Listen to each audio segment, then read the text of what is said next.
Heyo, welcome to Omnibros Live.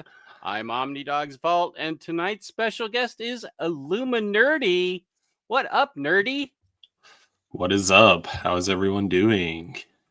I'm doing fine, thank you. Let's see who all we have tonight. There's the famous Kenny Crayley. Smothery Lion. Good news, my Robo Skulls ordered almost 3 years ago have arrived. Bad news, I won't be home till Wednesday. Was that some kind of Kickstarter or what's going on with your Robo Skulls? I'll pretend like I know what they are, and now I have the hiccups. Sounds interesting. I kind of want to check it out, whatever it is. Robo Skulls or my hiccups? The Robo Skulls part, not the hiccups. Fair. William Lee's here. Good to see you. Labruski. No, I'm not still mad at you, buddy. Everything's fine. James Abel, welcome. NFL dude, Game Awards last night were the best in years. Okay, cool. I'll pretend like I don't have a stack of 8 games from 2018 that I still haven't played. Yes, my life is overwhelmed by movies, TV, books, video games. The only thing that I seem to be keeping up on is chores around the house, and that is because of upper management. So she keeps me on track there. That's the Kane, important part. always good to see you, Kane. And Beyond Comics, who's going to be on my show, I think in February. Good to see you, Kiwi. Oh, well, now I'm mad at you again. So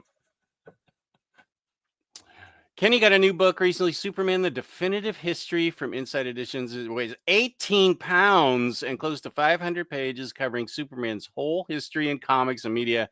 That is a book for you, Kenny. You're possibly the biggest Superman fan I know, and that's saying something because I'm usually the biggest Superman fan. Oh, and look who decided to show up to his own show. Hello, this is my show? What up, Comics Guide? What's up, This brother? was tonight's topic. You know Illuminerdy, right? I do not. No. Oh, you haven't met Illuminerdy?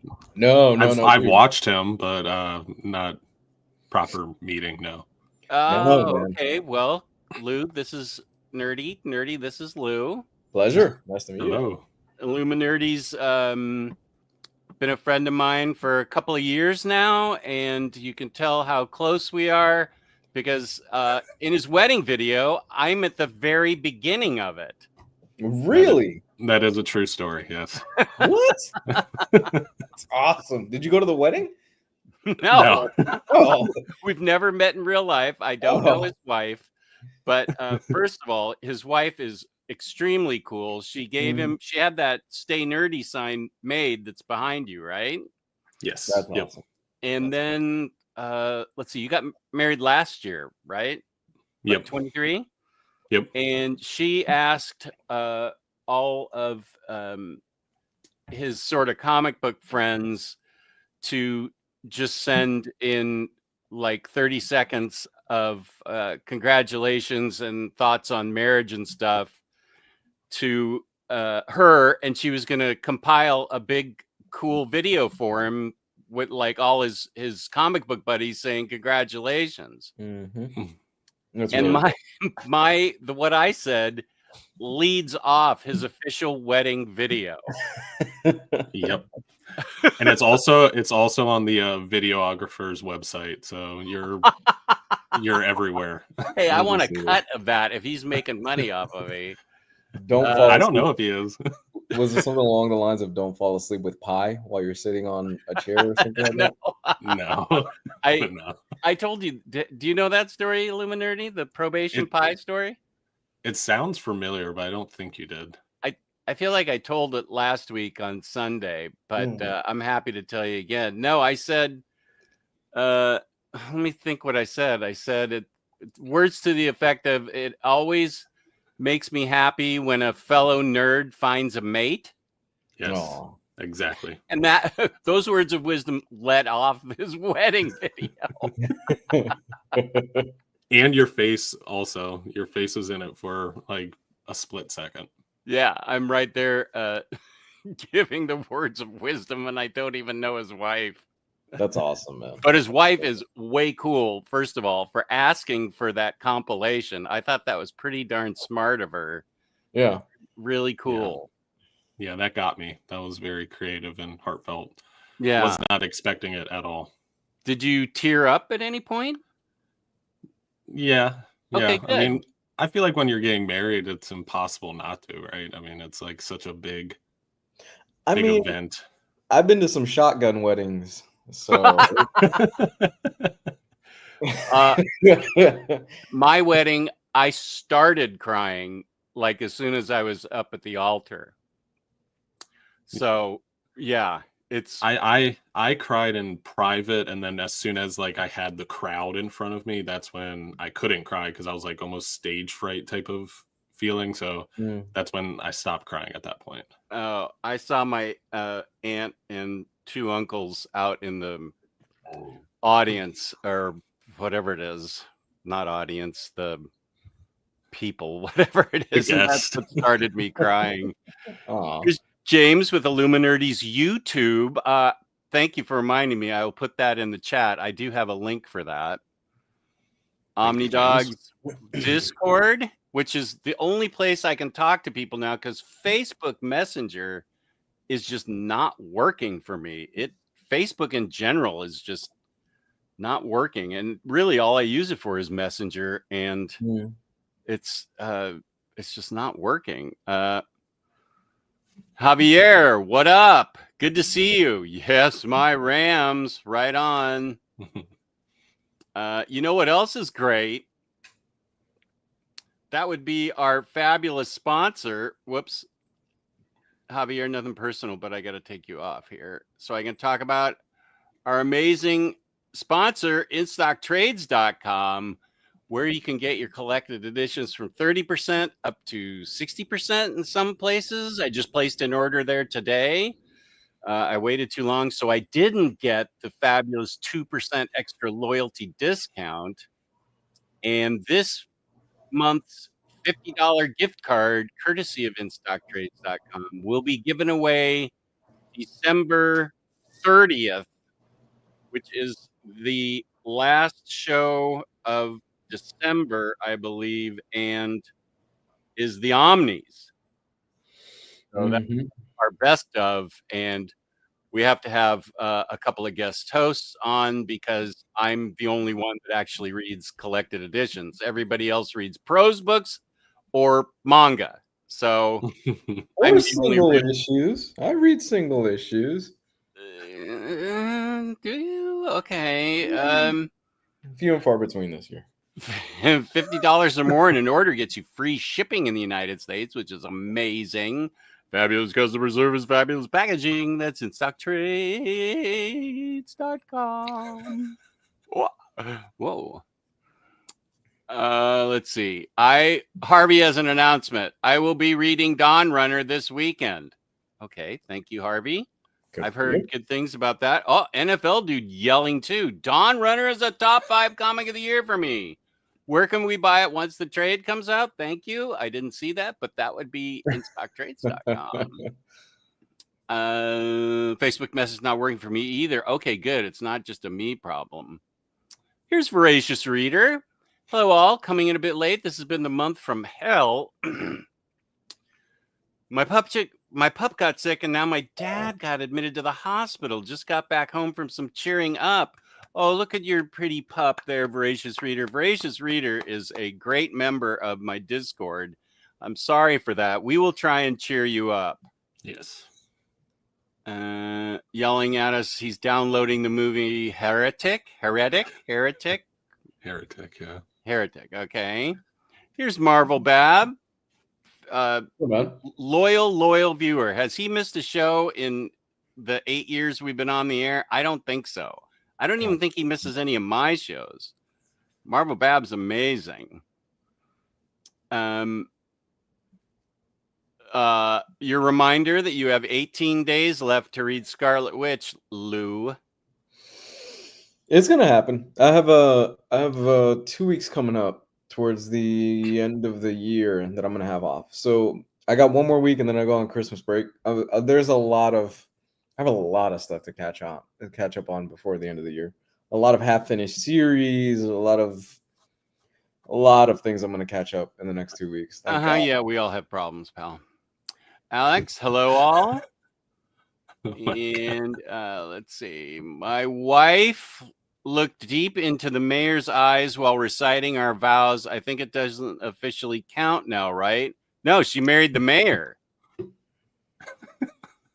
Facebook is working well on mobile and my tablet, but not okay. Facebook's the issue. Yeah. IST's amazing. Yep. Ozzyverse got his time messed up. The show with it be tomorrow 6 a.m., not Sunday. James appearing on Ozzyverse, who's going to be a guest in January on my show. Hey, Jewish Dragons, you fabulous person, you. Cage, welcome. Muhammad, bunk like Dawn Runner. I felt the team dropped the book as soon as they moved to New Gods at DC. I don't know. Bunk liked it. Lots of people are talking really well of it. Dawn Runner was always going to be a mini. I like the art way more than the writing dialogue. Okay. Sasmurf, welcome. Scarlet Witch rocks, and I hate Steve Orlando usually. Voracious Reader is a intelligent, smart reader, which means she picks books that I like too. So, but no, she has a wide variety of tastes. Chris, welcome. That's what I told her. She's the mayor's problem now. Okay. Well, Lou picked tonight's topic, which was fantasy books. Yeah. So I have a chunk of fantasy books, and Illuminerdy has a chunk, and Lou remembers everything off the top of his head, which is unbelievable. Oh, wait, you know what? I think I have. This has nothing to do with what I just said, but I think that since it's Christmas, where's our Christmas Omnibros Live thing? Oh, that's too bad. We used to have one with ornament light bulbs around it.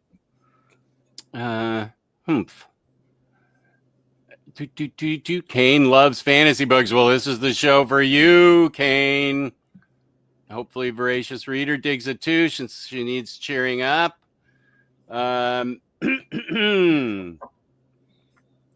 Fit up. No, just a sec. Thank you. And I would have a problem with your saying fantasy, except we all know, I guess that's part of the appeal of it. But okay, let's see. Whoops. No. Stop. What are you doing? It's on. Okay, just a sec. Somehow. These are the best live streams on YouTube. These are when I'm just goofing around and there's no content. It's my favorite. I love it. I mean that genuinely too. That's great. Fantasy is one genre I feel not a ton to talk about. Okay, well, you might gain something from this then, because there's an awful lot of good books.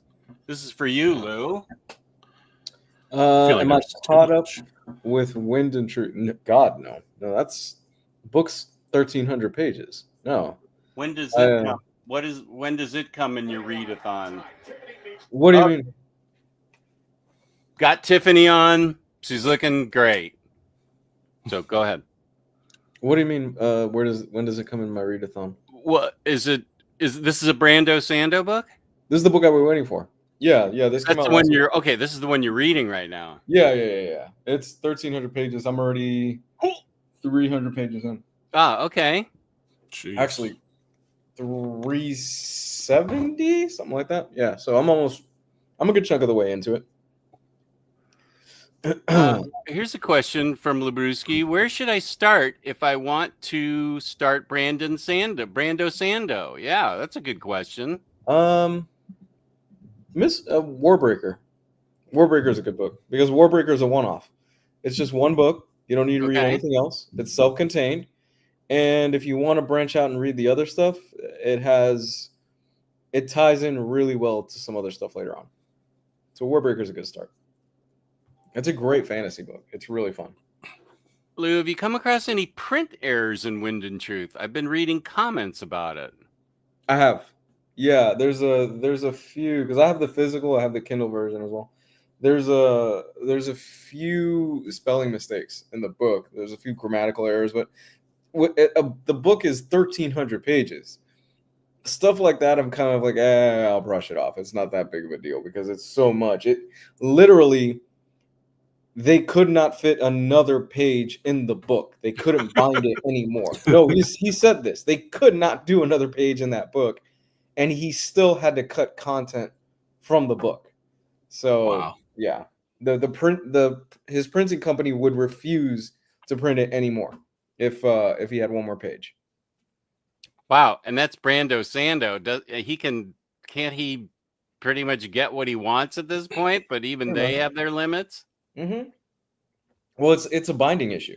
It comes down to the binding. It comes to how big the book is. After a while, it's just ridiculous, and it won't hold well. Besides Mage, yeah, I actually have that book and I read it. Were there many urban fantasy comics before Fables? Let me see if I have any urban fantasy. Urban fantasy. That's a good question. I wonder if that's a fantasy book. I think that's more of a science fiction book. The book I'm thinking of. What about Books of Magic? Books of Magic, right? Yeah, that's definitely urban fantasy. Skyward is what I'm thinking of, but I guess that's more science fiction. It always seems to me like I guess once you leave Earth. Well, no, they're on Earth. But they deal with more science fiction-y stuff, I guess, because there's no gravity. So I think that takes Skyward into the realm of science fiction. I feel like sometimes the lines are blurred there between science fiction and fantasy. That's where I struggled finding my books. Like everything I kept wanting to grab was science fiction. Mm-hmm. Like Skyward was specifically one I almost grabbed. Okay. Do you like that book? I loved Skyward. This is why we have you on Illuminerdy. You know good books. You know good books. Well, the thing is, fantasy is such a broad term because when I think of fantasy, I can also think of something like Saga. I think Saga kind of dives I almost into grabbed that. Yeah. Yeah, that's a good point. It can kind of it branches into kind of that fantasy stuff because there is magic, quote unquote, in it. And it's such a broad, huge, overarching story. It is almost a fantasy story. In fact, that was going to be my first recommendation, which is Saga, because I think it's great, but the pacing was killed because they took, I think, 3 years off the book, 3 or 4 years, and a lot of people just like, okay. I wonder what sales have been like for the new book, the new issues. I don't know. I remember when that book first came out, finding a #1 issue was really tough because it sold out really quickly and it was super popular. And the book continued to be really popular up until they decided to take, I think it was like a 4 or 5 year break and killed all momentum they had on that thing. Yeah. It was supposed to be a year break, but it stretched. Well, I guess the pandemic hit and it just stretched way out.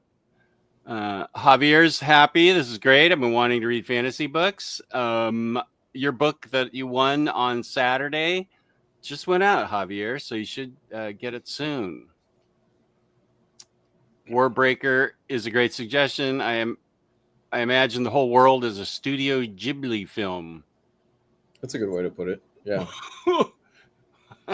Sorry, I'm just watching women's the women's performance. Sorry. Lou, I am still reading The Devil in the White City, finally halfway through. Hey, man, I'm glad you're enjoying it. That's awesome. It's cool stuff. Here's Aria. Hello, my friends. We meet again. Hellblazer as urban fantasy. More of a horror comic, isn't I it? feel like it's a horror magic No, horror you can do magic, horror. horror Yeah. with Yeah. magic. Yeah. You can do horror fantasy, but I don't know. Well, Could be. I looked up the definition of fantasy because I was like scared I was going to grab like Saga or something that isn't You enough don't have to fantasy. be scared. So Anything you chose would have been fine. I looked it up and they said it has to be like fictional characters and fictional locations. That's like the main thing. And That's it? that's what it That's said. all And it our also book. needs fantastical creatures. Like it has to Okay. have a massive world building and like fantastical creatures. Okay. Yeah, I agree with that. Let's see. Ursula K. Le Guin is straight up one of the best fantasy writers. It's too bad she's not more of a household name. Same with Rohini Hobb, Lois McMaster Bujold. Saga is my favorite comic and book ever. Good choice. I remember coming back to it after the break and just not. I don't know. Maybe I need to give it another. It didn't stick with me again. Maybe I don't know what it was. it reads better like it did in those hardcover collections. I always felt like it read better in a collection than single issues. Yeah, I think there are certain writers that benefits them. I think Hickman is one. Vaughn definitely is one because Why the Last Man reads way better in trades and hardcovers. Which if you ever go back and read it, there are some parts of Why that I'm like, this doesn't hold up as well as I remember it. I tried to do a reread, I think about 2 years ago, and I'm like, yeah, this doesn't stick as much as it used to for me. I've heard that from other people. Yeah, especially the character of Yorick, which in hindsight, looking back on it, I think Yorick is a much weaker character than almost everybody else. He's actually really annoying, but I think that's the point of the character. Yes, says I haven't read the comics, but big fan of Elric Saga books by Michael Moorcock. That is a book. Those are books that my friend Tony from Sweden has been trying me to get, and I just have said, that's not a rabbit hole I can go down now at this point in my life. I've got. I mean, I'd be up to 90% unread if I started putting in Michael Moorcock books. Whenever I'm scrolling and then I see just the name Harvey Picar's Ghost, I'm like carefully scrolling up like, oh, what's he going to say now? Point of discussion. Can a fantasy book take place in the real world? What level of fantastical elements must a book possess to be fantasy? Well, Illuminerdy just gave us the definition. Based off Google. I don't know. That's good enough. How about a book? Well, that's a crime book, but it's got kaiju in it. What about like Kaiju Score and Kaiju Max? Aren't those fantasy? Or I don't know. I kind of always counted like kaiju stories as like their own genre within itself. Okay. It's just giant monsters beating the crap out of each other, or I don't know. That's a hard one. Yeah. Saga has always dominated in bookstore sales. I was in a Barnes & Noble a few weeks ago, and Saga has a big end cap display with all the trades. It has to still be doing well. Okay, good. Also a big fan of Witcher books. Haven't read the comics either, though. It started out as a book and became a series and then became a comic. Is that right? I think it was a book, and then they turned it into a video game. Then that got a bigger following, and then the comics, I think, followed after the video games. I think. Okay. The Witcher series is by some Polish writer. It's been around for a long time. And it started out mostly as short stories. It eventually branched out into the video game stuff and then comics, and then there's the TV show. But it's been all over the place for the last few years. Illuminerdy is way ahead of you, Harvey. He literally just said that. Come on, you need to up your game. DoorDash me some pizza tonight. I'm all alone. Okay, so I've got. Wait, we're not ready to get into the topic yet. We're not done with tangents. We haven't talked about like okay. Wendy's salty caramel frosty or anything. Wow, look at you. You're all revved up and ready to go. Yeah, man. I'm still enjoying Saga. Good. Go ahead, Lou. What were you? I was just kidding. What were you thinking of? Oh no, it's fine. It's go fine. ahead. So I was gonna recommend. I think The Godfather of most people would consider probably The Godfather of most modern day fantasy comics is probably Sandman. It's a comic we talked about here 1,000 times, a million times, so I'm not going to get too much into it. But if you're a person that enjoys fantasy, and if you love literature in general and stories, then Sandman is absolutely the book for you. It's probably the best thing Neil Gaiman's ever written. That can be argued among his fans and stuff, but I'm not going to get into that here. I think that how it works into the Endless and that Pantheon and into the DC universe, and it's great. It's really cool stuff, and it's got amazing concepts. I've talked about Midsummer Night's Dream and how that story is reinterpreted in the Sandman, and how I think it's brilliant. I think it's one of the most incredible comics that I've ever read. I really do. The only thing that I don't care for the Sandman is never had a consistent artist. It was always switching artists all the time for whatever reason, which some people would say, hey, it actually lends to it, because Sandman really is just about different stories and how they eventually end up linking together towards the end of the book. And man, it's good stuff. I love Sandman. I think I've tried to get various people into it that are like, hey, I'm into comics. I want to get into comics. I've read Neil Gaiman books, and the first 5 issues really aren't that. No. I mean, it's a strong start, but it turns a lot of people off, since those first 5 issues are, a serial killer taking hostages in a diner, and I don't know, wasn't the Corinthian involved in there or something? And I can't even remember now, but those first 5 issues are not indicative of the next 70. Well, the first 5 issues of Sandman deal with the original Sandman, Wesley Dodd, yeah, and that whole story, and kind of replacing him with this version of the Sandman. And I think Wesley Dodd ends up passing. It's been a long time since I've read it. I think Wesley Dodd ends up passing away in those first few issues, or something along those lines. And then you move on to the second volume, which I think is much more indicative of what that book actually is, which the second volume is The Doll's House. And The Doll's House is really, really good.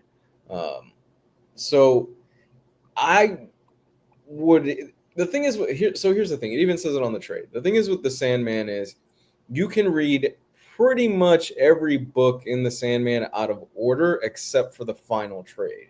And that's written on the back of them. Because the Sandman, really what it is it's just a group of individual stories where it's stories that Gaiman wanted to tell involving literature, sometimes classic literature, because you've got William Shakespeare appearing in some stories and things like that.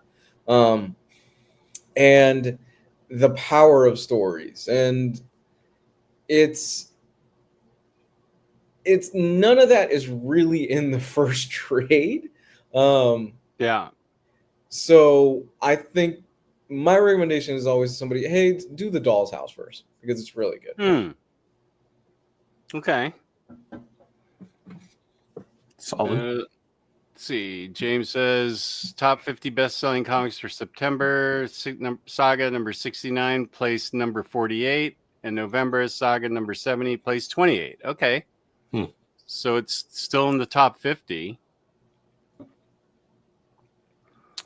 You think about it, DC has a number of fantasy elements like the Legion of Superheroes, Green Lantern, and Superman, and some elements of the character.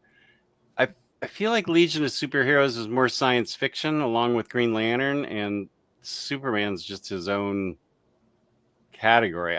When you get to the real definition, except for the magic part, you could pretty much say all the superhero books are fantasy. Yeah. It's a hard question because technically, isn't any world that includes magic, supernatural, or magical creatures inherently an imaginary universe and not the real world? Yeah. Oh, this is good. Food talk. I crushed a full bag of zebra popcorn this week thanks to the Costco sale. I had to go into Costco yesterday, starving, but I stuck to my list, and it was very difficult because now they're carrying things like Tate's chocolate chip cookies. Have you ever had those? No. They're really thin and crazy addictive. And also there was nobody in line at the food court, which meant I could have a hot dog and ice cream and pizza, and that was hard for me to get out of there without eating anything. I don't know if it's a hot take. I think U.S. sci-fi fantasy comics don't commit to the genre in the same way something out of 2000 AD does. They are much more simple, palatable, and tame in the U.S. It's a take. Yeah. This is a good one. Cycle's right. Coda is amazing. Yeah, that's one of my favorite books. Cy Spurrier knows his way around fantasy. Larry says, welcome, Larry. Fantasy is magic-based and sci-fi is science-based. If it's not extraordinary in nature, then it's neither. So by my definition, Saga is both. Yeah. I would agree. Gaiman was 28 or 29 when Sandman started. I think those first few issues until Death is introduced are an interesting look at a successful writer figuring everything out. Harvey having thoughts. Sam Keith is among the top fantasy artists. The Max, Sandman, Eleanor and the Egret. That's a great book that Harvey turned me on to. Yeah, Coda is great. I will go grab Coda so we can show some of that. Star Wars was also sci-fi fantasy until they decided midichlorians were a thing. That killed the fantasy element of the Force. Mistake, I think. Mistake, you mean. That was a big mistake. Midichlorians. So dumb. Yeah. Right. Tates are dangerously addictive, like cookie chips. They are really, really good. I love The Spire. Harvey and I are vibing tonight. Cy Spurrier knows how to write great fantasy. Is Spire The Last God? The rename of The Last God? No, that's by Philip Kennedy Johnson. That's a great fantasy book. I want to read that. That is, oh gosh, it's so great. That's The Last God, and they renamed it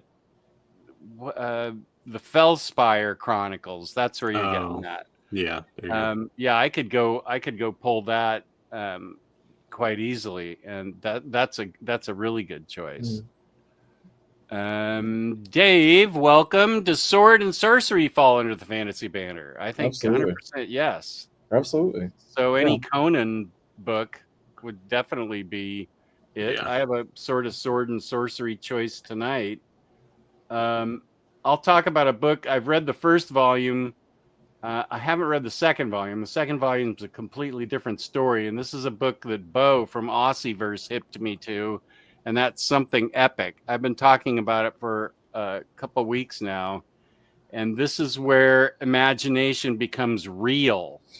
Outsider perception, creative thought takes physical form. With only a handful of individuals known as epics able to interact with this wondrous hidden world. Lose yourself in a world of endless fantasy and creativity where superheroes, monsters, magical creatures, and cartoon characters live and breathe alongside us. But only these epics, as they're called, can see them. And this book, I'm still, Omar has asked for our favorite books of the year, our top book of the year. And this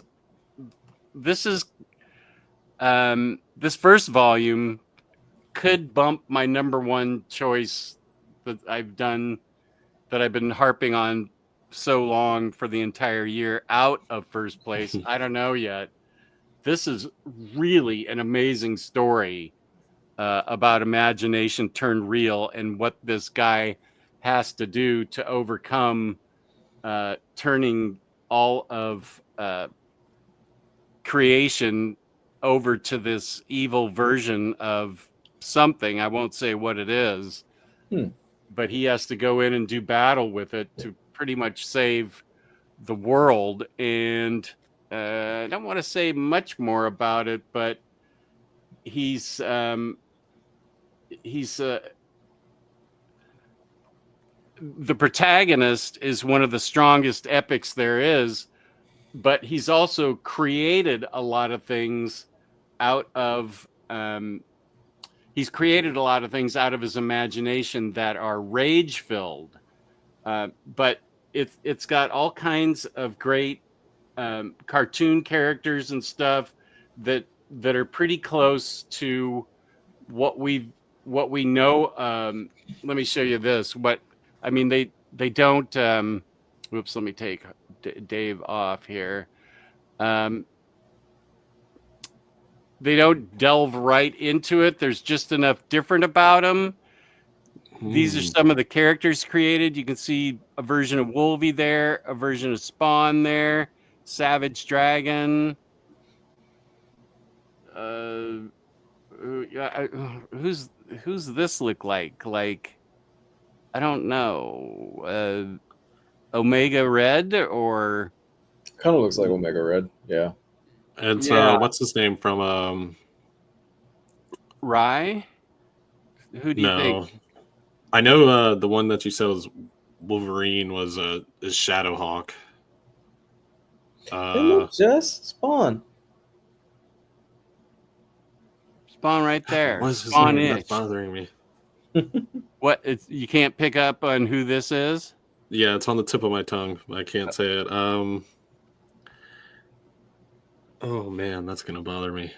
Okay, well you have the whole show to remember, so it's there you go. There you go. Jewish Dragons from Cyberforce. There you go. Yeah. Ripclaw. It's who? Mark Ripclaw. Silvestri. Cyberforce designed him. Yeah. Okay, I did not read that, so I don't know. 90s image stuff. Yeah, I've never heard of Cyberforce. Yeah. That was Mark Silvestri's Top Cow title, I think, at Image. Okay. That's why. Things that mix genres are hard to define and place, like the Inkle or Lone Sloan. Yeah. Conan, Thor. Yes, we could agree. We agree. Beyond Comics. Yes. Of course you're right. It's awesome, and it came out in stupid standard hardcover, Peace and Love, but it should have come out as a deluxe at least, and it is begging for an absolute. Yes, Spire and Coda were both published. I think some of his other books were by Boom also. P. Craig Russell is one of the greatest fantasy comic artists as well, from his Elric and his brilliant Ring of the Nebulon. Harvey, you are correct. PCR is the best. Alone, but also most of his entire career. Oh, P. Craig Russell. Seasonal Shadow. Thoughts on the United States of Captain America by Christopher Cantwell. I apologize. I have not read that. How about you, Illuminerdy? No. I'm sorry, Seasonal, but we have no thoughts. Maybe somebody in the chat does. What else has Cantwell written? Because let me see. He wrote a great Dr. Doom. Oh, really yeah, that was fantastic. Yeah. Yeah, that miniseries, that was really good. Yeah, that was one of my favorite Doom books ever. Yeah. That was very good. Where Doom rides a grizzly bear. He is it a grizzly bear or a cow? I thought it was a grizzly bear in that book. Let's see. Do I have it Hold right on. here? Deadpool. I don't have it. Wait. Yeah, it's a grizzly bear. It's a grizzly bear. Okay. Yeah. For some reason I couldn't find it. PCR is another fellow Northeast Ohioan. How proud you must be. Okay, now this is just a lie. Jess is reading Spawn now. Don't tell Dom and Webhead. Don't tell anybody that. That's a lie. Oh, it's Ripclaw from Cyberforce. Yeah. I ain't giving anything away. I'm not reading freaking Spawn. Cyberforce was a super team from Image Comics. Yeah, I almost picked Layla Starr, but then I started picking like 20 books, and I said, well, people have heard me talk about Layla Starr before, so, and on the second cover of, on the second book of Something Epic, which I haven't read yet, you can see like a Howard the Duckian character. So the writer and artist, Sisman, I'm sure I'm mispronouncing it, Kudransky, who is incredibly talented. This is about a paranormal private investigator that deals with things in this. So I need to read this before I make my decision. Oh, that's from Image too. I didn't know that. Yeah. And some people are waiting for the deluxe. So you're welcome that I bought the trades. That means the deluxe is happening for sure. The fantasy is that it's readable. Oh, here's a good one. Voracious Monstrous. Yeah, that's a great fantasy comic. That's a genuinely great fantasy comic. I feel like my entire list has already been aired out in the chat. Uh-oh. Why don't you talk about something then? Before we go any further, why don't you give a couple of your books? Okay. First one I'll talk about just because 'tis the season and I think it fits, but Good choice. Yeah. Doesn't get much better than hunky buff Santa Claus going on fantastical adventures with a giant sword, and I haven't read it in a really long time, especially since it came out in this like beautiful edition. But Grant Morrison, Dan Mora. Grant Morrison isn't super confusing in this. Yeah, this is like a 1 on the scale, 1 to 10. It's his most accessible, I think. So it's palatable because of that. And then Dan Mora, I think this is the first time I ever heard Dan Mora's name. And I remember reading this and being like, whoa, this guy is going to change the game. It's not as refined as Dan Mora now, but it's still really, really, really good, especially when it comes to like some of his set pieces and stuff. But this edition's really cool, which I didn't know until flipping through it probably like 20 minutes ago, but it has an entire calendar in the back portion too, for December, which is pretty cool, where it has all the characters and it's all drawn by Dan Mora. But that's definitely cool. Super fantasy and super in the realm of the month we're in right now. And this edition has like silver gilded pages, has a ribbon. It's probably one of the most beautiful books in my collection. So nice. Really good stuff. That's a great book.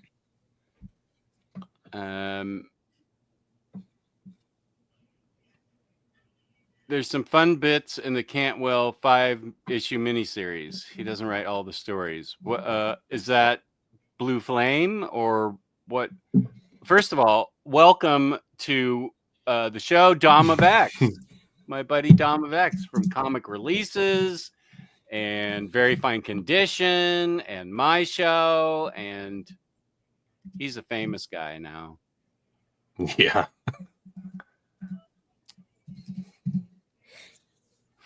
Forget it. What? Now you just give in. Yes. Did you ever try Yes. did you ever genuinely try reading Spawn? Oh yeah. When in it the first came out, yeah, I read the first 10 or 15 issues, and it just wasn't for me. Yeah. Peace and Love, I know a lot of people like it, but it's just not. I don't vibe with it. That's cool. As Chris Balga says, it's not my tempo. That's fine. Yeah, there's plenty of people that dig it, and that's fine. I tried. I lost track how long ago, but I tried reading through, and it is such a product of its time that I think I think a lot of people, especially that early stuff, you had to really be there at the ground floor to really appreciate it, and you really had to be of a certain age, I think, because otherwise, doesn't do it for me. I was there at the ground floor. Yeah. And you got off the elevator at that. He left at the basement. He didn't get past the basement. The elevator went down. Hellboy for the win for fantasy. Yeah. Hellboy is definitely it definitely has modern fantasy elements. I mean, I also consider it kind of a monster book because he fights so many monsters and stuff. But yeah, I agree with that. It pulls from the Arthurian legend. It pulls from a lot of different legends and myths. Yeah. Muhammad Layla Star is pretty amazing. Yes, I still try to understand if people outside India understand what Ramvi is writing about when he does the entire cast angle with the servant. I understood that, and I also understood about the when the cigarette talks about a pillow factory fire that was such a big event. But yeah, since he's writing from his Indian upbringing, yeah, you're right that it's possible that people may have missed some things. Oh, Blackbird, the comic Jen Bartel did art on was really solid. And you're saying that because you watched that on my Magic book video that went out about 3 weeks ago, right, NFL dude? Because Blackbird was one of the books that I mentioned. Yes, you are. That's where you got it. Thank you. Klaus will be my Christmas read when I go on vacation. Fun. Larry says Kirby's original vision of Marvel's Thor and company was kind of sci-fi and fantasy, as they have guns and sci-fi equipment along with the swords and axes. They got away from that after a while, though.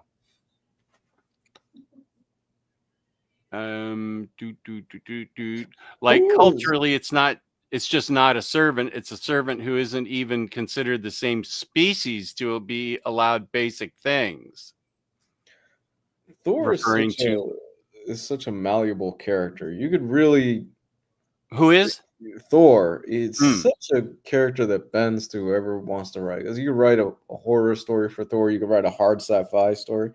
You could write epic fantasy with Thor. So I think it's really cool about the character. And if you do it right, it can be really, really good. I agree. Jason Aaron's Run. That's my favorite Thor. Yeah. Just the entirety of it, where you get introduced to the female Thor, and then you do the whole Yggdrasil story and just the God Butcher stuff. All that stuff is great. And it's hot. A lot of it pulls from high fantasy. Yeah. The God Butcher part was like super high fantasy reading that. I mean, that would have fit for sure.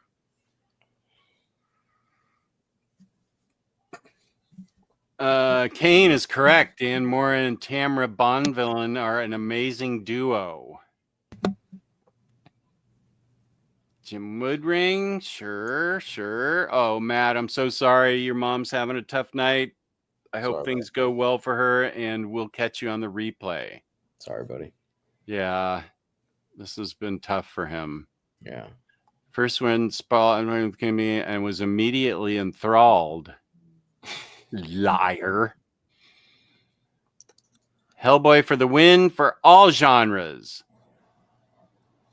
Anyone remember the short-lived Frank Frazetta fantasy illustrated magazine published in the late 90s? 7 issues, if I recall correctly. I don't. That's cool. I have wanted to read Rom V Carnage. Has anyone read it? No. I haven't got there yet. It's part of like Al Ewing's Venom that I haven't got to yet, and I want to read them all together. I don't know if they have anything to do with each other, but it's stuff that I just haven't gotten to yet. Oh, he was referring to Cantwell's United States of Captain America. Also, hello. And Dom answers this. Rom V's Carnage is fun. Had more fun with that series over his Venom, but it's not the book to read if you want the full Rom V experience. Oh. Also on the subject of fantasy, what are the best Doctor Strange comics? Well, I am of the opinion that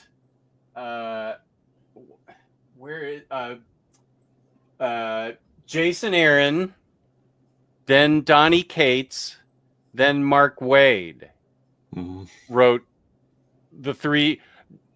Jason Aaron wrote such a great Doctor Strange. It's one of my all-time. It's probably my favorite Doctor Strange book because it has just enough humor in it, but also amazing, fantastical antagonists in it. And Donnie Cates continues with that. Mark Waid, I feel, writes his own thing, but still in that sort of through line with Zelma and stuff like that. But you can't go wrong with Aaron, followed up by Cates, followed up by Waid. It's amazing. I think for Doctor Strange, I'm going to go with Doctor Strange: The Oath by Brian K. Vaughan. That's a really good standalone Doctor Strange story where Wong is dying and somebody has pretty much attempted to murder Doctor Strange, and now he's got to figure out it's a great story, and you don't need to read anything else.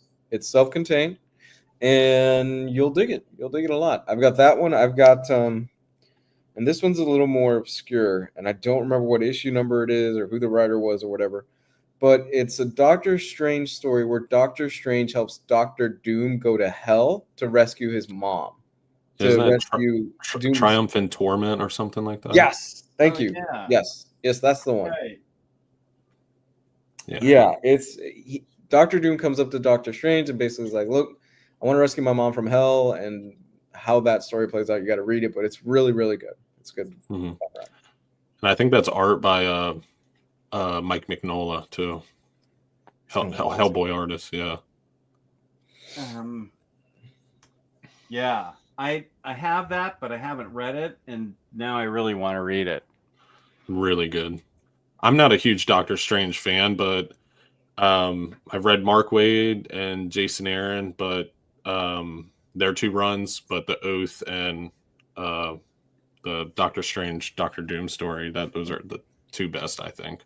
Did you read Cates's run that came after Thor, Aaron? No, I'm not a huge Doctor Strange fan. Like I think I read Jason Aaron's run in Omnibus. That was the first time I had exposure to it. And then I read Mark Waid's ages ago, I think, when it was coming out. But that's really the extent of runs, at least. This leads me to a format rant that Doctor Strange by Aaron and Cates got deluxes, and then you said it came out as an omnibus, and then Wade's just got these crappy trade paperbacks, which needs to be done about that. If I'm remembering correctly, Wade's run is like where it kind of gets like more cosmic-y, like kind of science fiction-y and whatnot. Because I read that like forever ago, so I don't really remember. But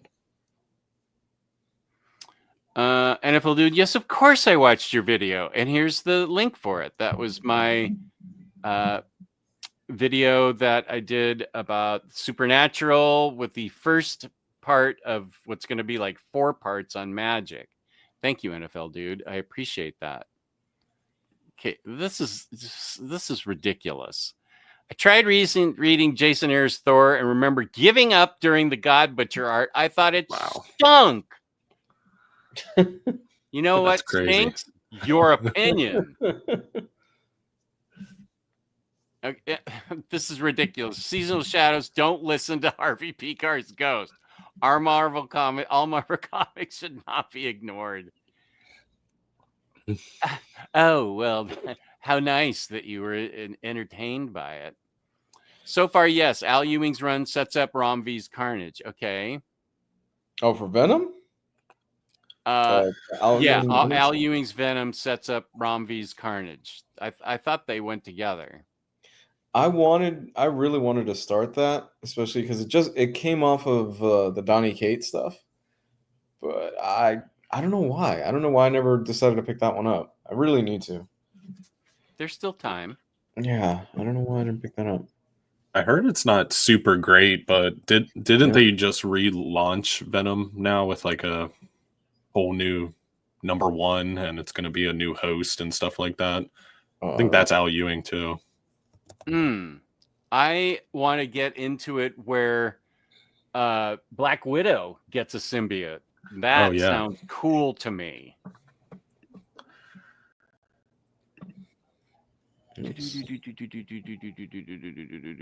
Seasonal Shadows, that would be the run contained in next year's Doctor Strange Master of the Mystic Arts Omnibus Volume 1. What is wrong with you tonight? Forgettable trash. Now he's just himself. I don't think he has an X yet. Yeah, Kenny's right. The Jason Aaron era Thor is amazing. Yes, of course. Yeah, you're right. They literally just relaunched the book about a week ago. December Venom? 4th. Yeah, December 4th. Where does Illuminerdy, do you know where Black Widow gets the symbiote? Are you caught up enough in Marvel to know that? No, I'm not current. I just like keep up on news and stuff. I don't read anything that's coming out, but I think it has to do with Venom Wars, which was the Venom event that took place. I think she gets it from that, but don't quote me on it. You might be right. Yeah. Spider-Man Fever by Brendan McCarthy is the best Doc Strange comic. A massive love letter to Ditko. Spider-Man Fever. I'm not. Who is the all new Venom? Yeah, the gimmick of this is literally that. Who's the new Venom? Because we don't know. So yeah, there's four different hosts, and you have to like narrow it down as the reader and decide who it's going to be before it's revealed. It seems like a cool concept. Choose your own adventure. Yeah. I want to read Black Widow as a symbiote, like for a year's worth of issues. That sounds so cool. It could be, so apparently it could be the journalist, the terrorist, the sidekick, hey Jake, or even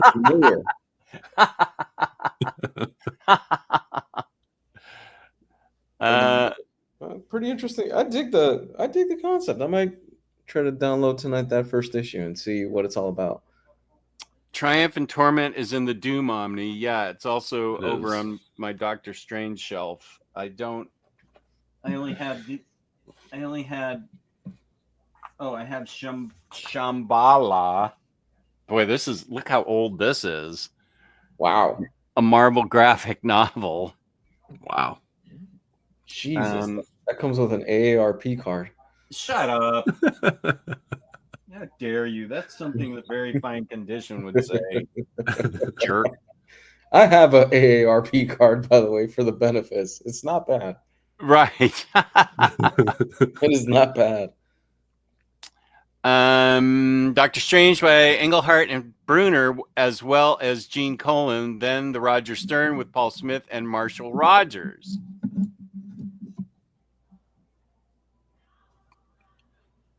I feel like I could ignore Harvey's comments, except he's half the chat right now. So thinking more into it, I don't know. Can Aaron be hit or miss if most of his books were misses? I actually like very few of them. Okay, well, that is a personal opinion.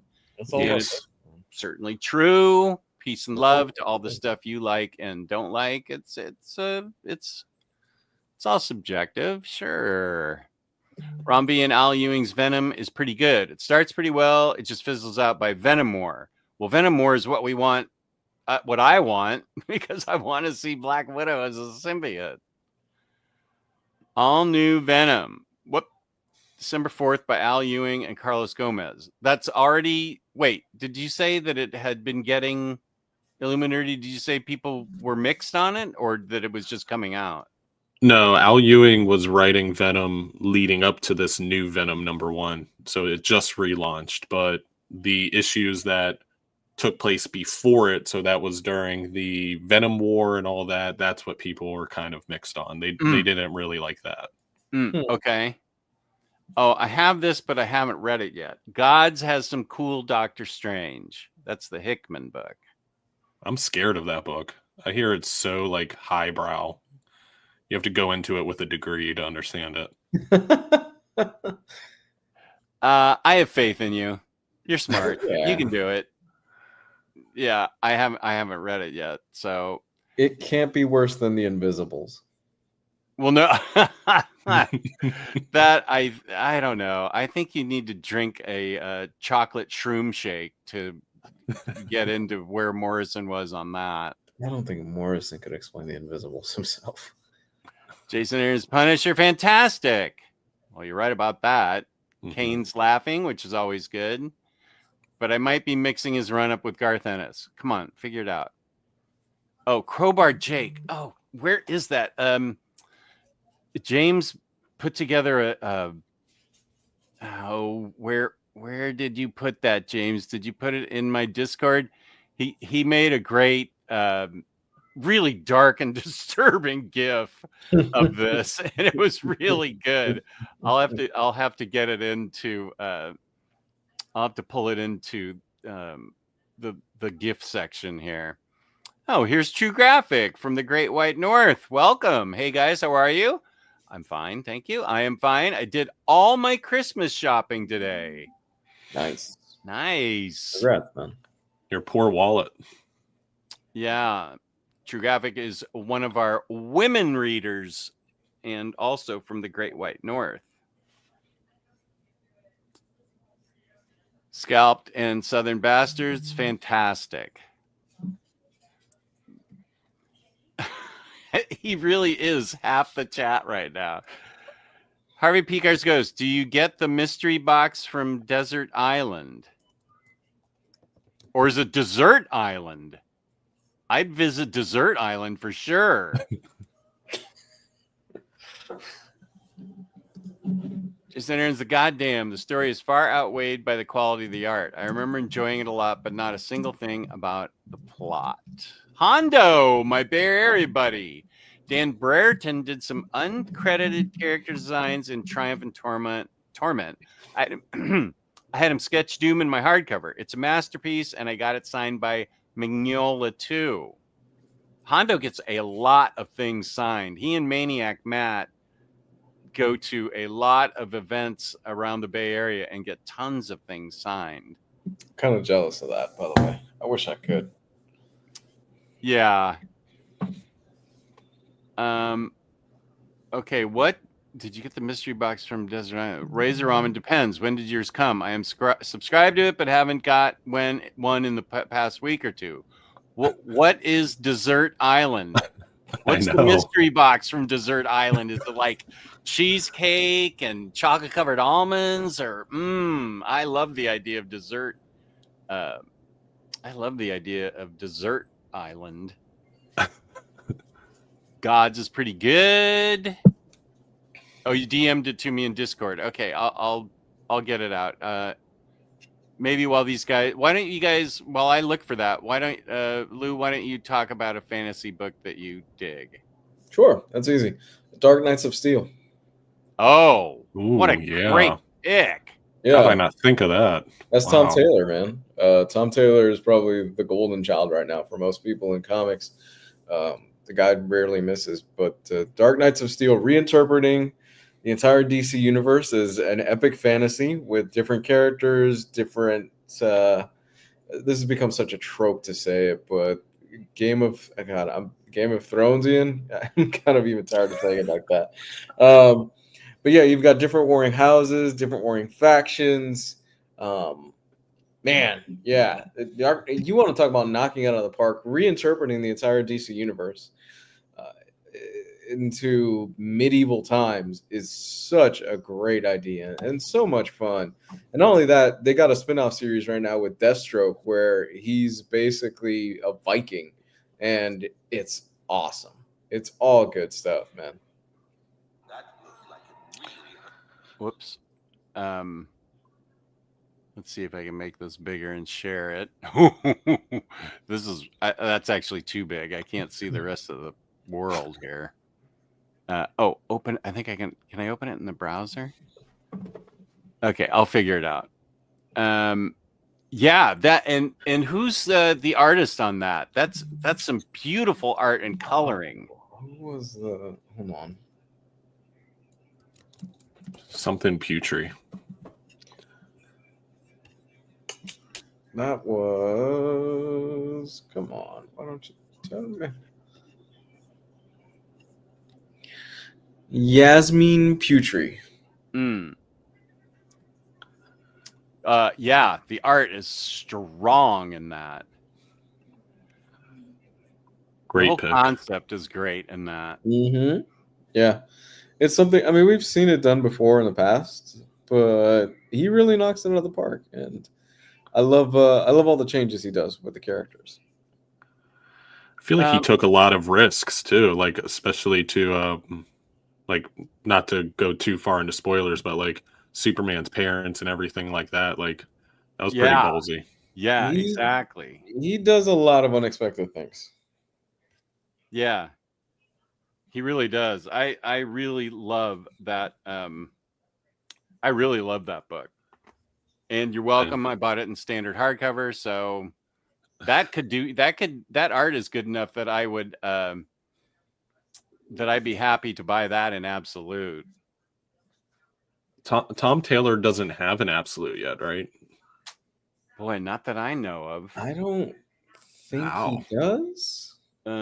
Injustice is still just an omnibus. What are some? I mean, he has no.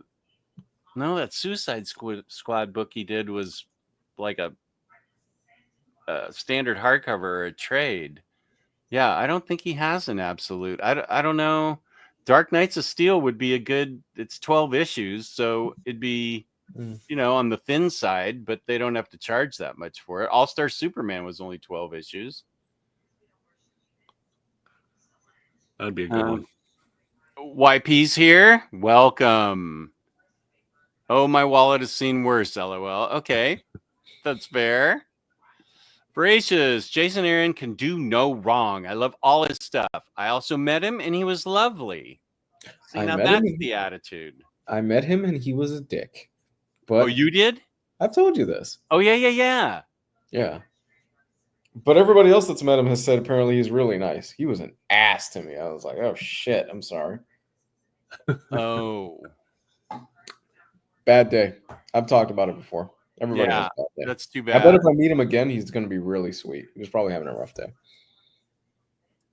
Desert Island Comics is a legendary mecca for indie comics in Wilmington, Brooklyn. Well, I'm thinking we need Desert Island. Kane agrees with me.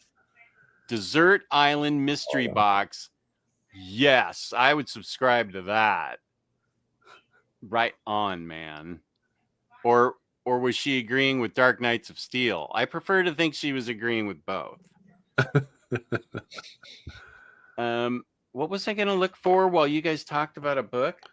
A GIF on Discord. Oh, yeah, I found it. Thank you. Let's see. This is one that James did for me. Let me share this.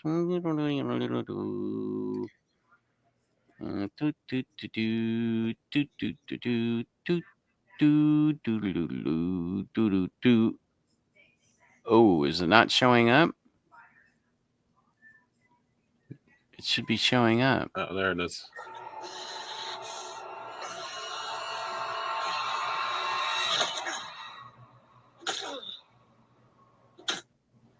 That's dark.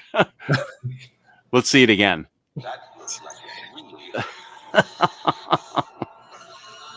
It's wrong. That's so wrong. It'd be better if Jake was here, but it's still good. And we love Jake, folks, before somebody says we don't like the guy. Dark Knights is amazing. Dark Knights of Steel is fantastic. Dark Knights of Steel is amazing. Great That was a pick. great pick. Yeah, so good. Talking about the poorly named Desert Island instead of Desert Island. Desert Island Mystery Box is a monthly subscription full of the world's best cookies, cakes, and ice cream. That's a great idea. Ramen, you should, you and I should, since we came up with the concept, we should put it together. I love that idea. Let's see. Dave Johnson says, I loved Zelazny's Amber series of books, but sadly missed DC's adaptation of some of it in the mid-90s. I am not familiar with that. That is a fantasy book? And DC sadly missed DC's adaptation of it sometime in the mid-90s.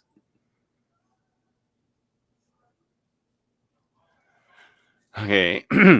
He's yelling at me. Jess, your last stream, I commented that TV on the Radio's lead singer was wearing a Desert Island Comics shirt in their Tiny Desk concert a couple weeks back. Yes, you did.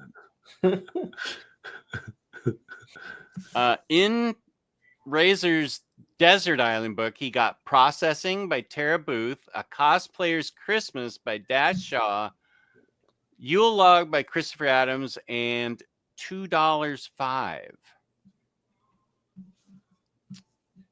12 issues absolute is pretty normal. Yeah, I think you're right.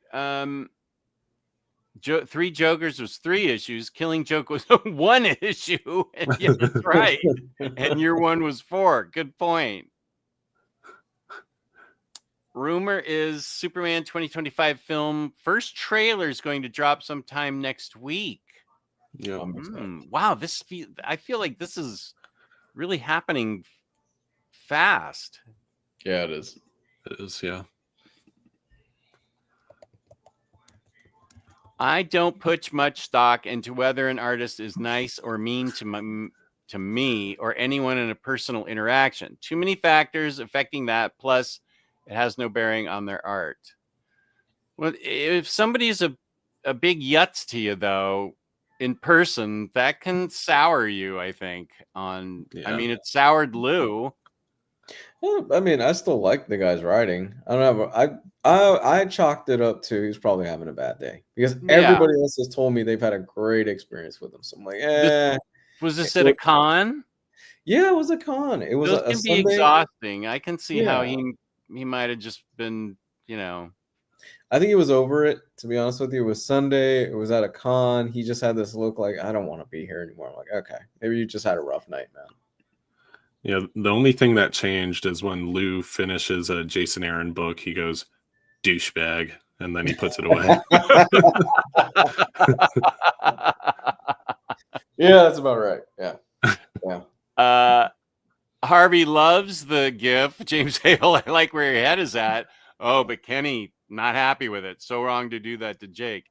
Is it though? Jake loves being the heel. Heels get clicks. That's all that's important. No, if it's packed right. Last year, before I went on my mega diet, junior management and I got a box of a box of 10 pints of Jenny's ice cream, which is expensive, but it held up fine because it's packed in dry ice. Yeah, that reminds me, unfortunately, that there's ice cream in the house for the first time.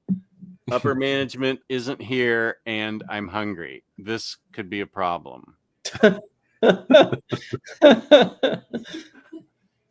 Everybody has bad days, especially when you're meeting people all day, and not everyone are extroverted social people. Yeah, I probably would show up with a bad attitude, and my attitude would get worse throughout the day. So that's a fair point. But I get it. I went when I was at Baltimore Con in 2000. No, I feel like it was more recent than that.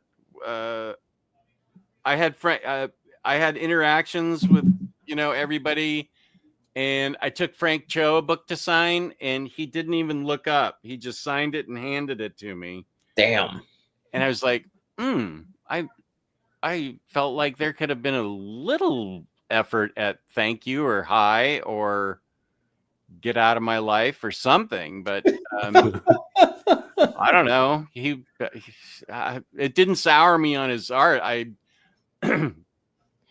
have a video I'm going to be doing as soon as I pick up all the books that are waiting for me at Third Eye Comics. I'm going to be doing my favorite single issue covers of the year, and he is going to be heavily represented in it. So it sounds to me like you would have rather had a bad experience with him than just him brushing you off completely, like you weren't even there. Which is what he did. He just brushed me off like I wasn't even there. Oh, yeah, another guy bought a comic. Yeah, okay, all right, yeah, there you go. He wasn't charging or anything, and so he could have been tired too, as opposed to Heroes Con, where Lionel Francis Yu insisted on sharing his Sour Patch Kids with me while he signed my books. Well, and we got into a conversation, and he insisted on sharing his candy with me, and I was like, this is a dream come true. Can I come sit behind the booth and just talk to you? And David Nakayama was awesome. So people have bad days, and sometimes people just don't want to sign necessarily. It didn't sour me on Cho's work, that's for sure.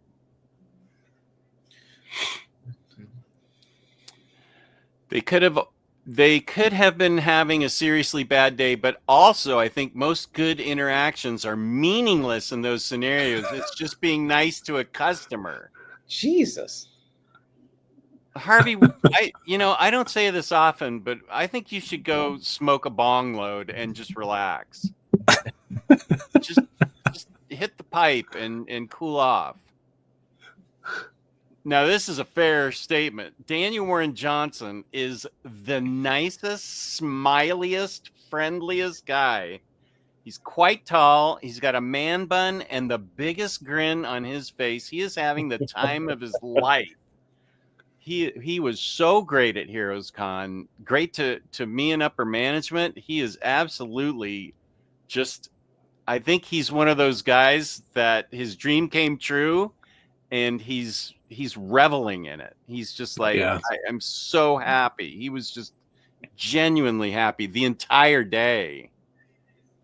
That's awesome. That's always good to hear, man, when you hear stories like that. Yeah. Okay, we've got ice cream and ice cream. Ice cream and ice cream. Okay. This is alleged. You're alleging this. Prediction: there will no longer be ice cream in the house when upper management returns. Here's a good question from Darth Twinkie, I think. Is East of West fantasy? Ooh. That's a good question, Darth. That is one of my favorite books. I love that series. It's a lot of techno stuff. I feel like it's more sci-fi. Sci-fi apocalyptic, right? Yeah. But it does have the world building. It does have kind of, but the fantastical creatures I feel like are all mechanical. Mm-hmm. Yeah. Either way, it sure is a great book. I'm gonna say it's more science fiction. Yeah, I would say sci-fi. Which will bring me to my next book. I love this series, and that is Sonata. Mm. We've talked about it before. These guys, David Hine and Brian Haberlin, they did Marked, which was a 2-book series in my Magic overview. Let me just show you some of the art here because the art's really good and the story's fantastic.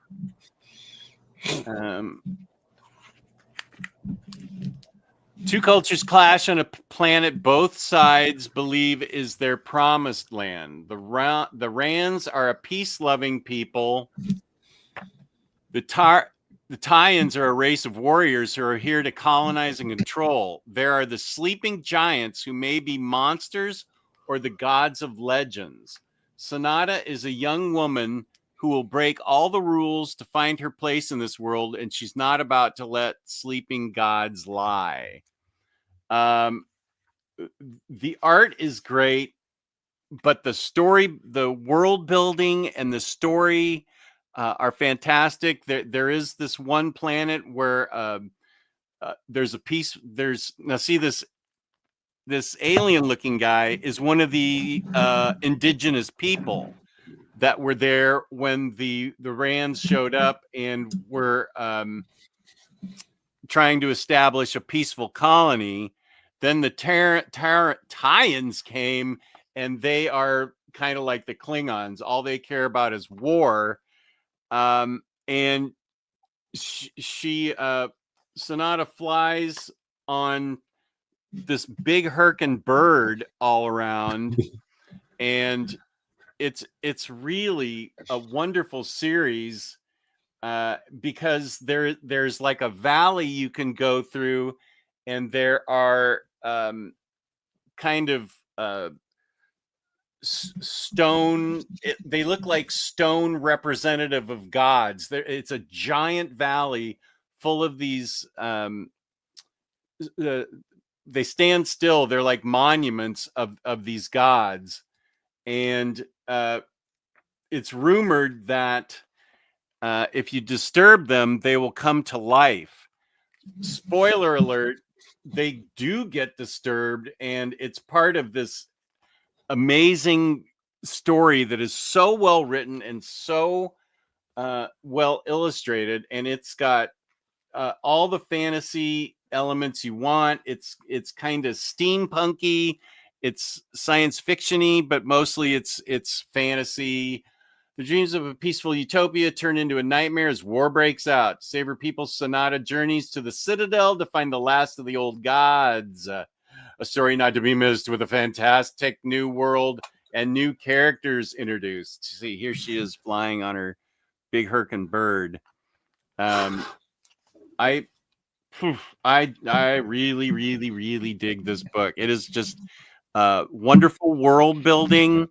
She is she's a strong female protagonist, and she just the characters are you care about the characters, you're invested in what happens to them, and all kinds of interesting fantastical things take place, and I just saw something that reminds me of another book. There's ancient technology that gets used in this. I love this book. I've talked about it a lot before, but it's one of my favorite fantasy books ever. It's just 2 books, and it's by Image, I think. Yeah, Image Shadow Line. I am surprised maybe sales haven't justified coming out with a deluxe, but the art certainly could benefit from getting an oversized format. Yeah, they call them sleepers, the big gods, and here's where they discovered the gods are real. It's just perfect. I really, really love this book. Sonata. I think you dig it, Illuminerdy. You're giving me a lot. I already have like tabs open on my computer of books I'm going to add. Nice. So that's 2 being added already. Good. Kane is eating keto cookies and cream ice cream, where I added some protein honey bear cookies. Kane is living the life. Protein honey bear cookies. Why don't I own those? That sounds really good right now. Mm-hmm. It does, right? Almost as good as the ice cream I'm getting ready to go to in 2 seconds. He needs to share. This is about DWJ. He needs to share the source of his supply. I need of some of what he's on. I think he's high on life because his dream has come true. And he was so happy. He was, one of the big headliners there at Heroes Con. He had a constant line, and he had that same smile on at the end of every day. Kane, that sounds amazing. Voracious reader, it is amazing. We agree it sounds amazing. Jess, I didn't see you on the list of celebrities signing autographs at C2E2. Was that just a printing error? Peace and love. That's nice of you, Razor Ramen. I am considering going with the crew from Very Fine Condition. They're going to have a panel again like they did last year. And it sounds fun to me. Yes, I'd have to leave the house. Yes, I would have to interact with a lot of people. But it's comics related, so I think I could be okay there. It's just whether or not I really, where I would stay, things like that. But I bet I'd have fun on that panel. I don't know what they talk about. If it's a Doctor Who panel, then I'm in trouble because I know Lars is on it. But I would love to go to C2E2. Is it February or March? Something freezing cold in Chicago? You, Omar, and Lars on a panel would be epic. That would be awesome. I think Wonder Maddie was also on it. I think Odefell was on it. Melanie was on it. So it's a lot of fun people. Yeah. Yeah. I really think that would be a lot of fun to do.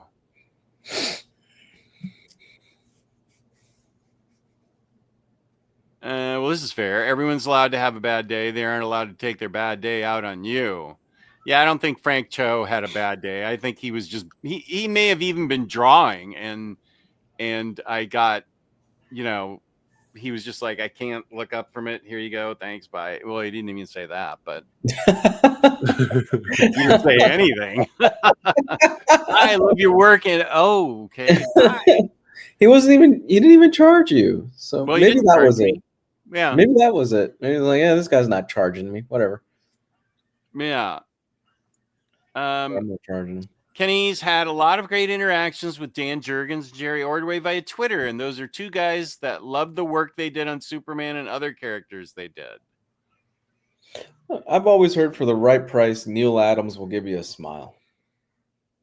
Well, he's dead now, so how's that happening? What price would that be? When he was still alive, yeah, $50 for a photo. I think it was 25 for a selfie, but yeah, even he started charging that. And I I used I used to go into his booth at Baltimore Con, and I really wanted to get something, but yeah, just the $25 for a selfie. I kind of was like, I don't know if that's really in the spirit of things. I get pictures taken with everybody at Heroes Con, at Baltimore Con. I got pictures taken with Palmiotti and Amanda Connor, and they couldn't have been nicer.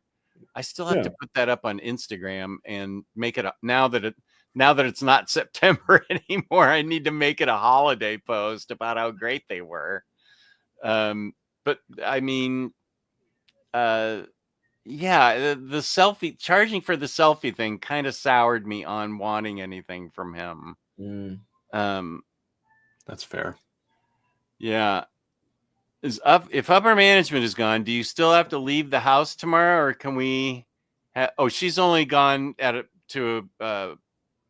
a friend's house for the night. She's not tomorrow night. She's forcing me out of the house to spend the night at another friend's house where we're going to have a Christmas dinner party. I'm actually looking forward to that. Those are two other couples that are great. I'm willingly leaving the house. It did cost me a batter days in the back cave, but I'm actually looking forward to that. Good. And here's a very timely one. Man, speaking of fantasy, I need to read My Birthright Volume 1. You mean the deluxe that I helped you get by buying all 10 volumes of the... Lou, were you going to bring this up? I had brought it up back in the chat. Birthright. Yeah, I remember reading the first volume of that. I didn't know it went that far. There's 10 volumes of it? It's 10 issues. There's 2 deluxes of it. The second deluxe is coming out. Wait, Birthright? Is the second deluxe already out? No. Okay. But it's been so long that I'm going to have to read, 1 through 9 again. And same with Manifest Destiny.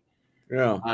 It's about a child who gets taken from his family to a parallel world where he's turned into a warrior.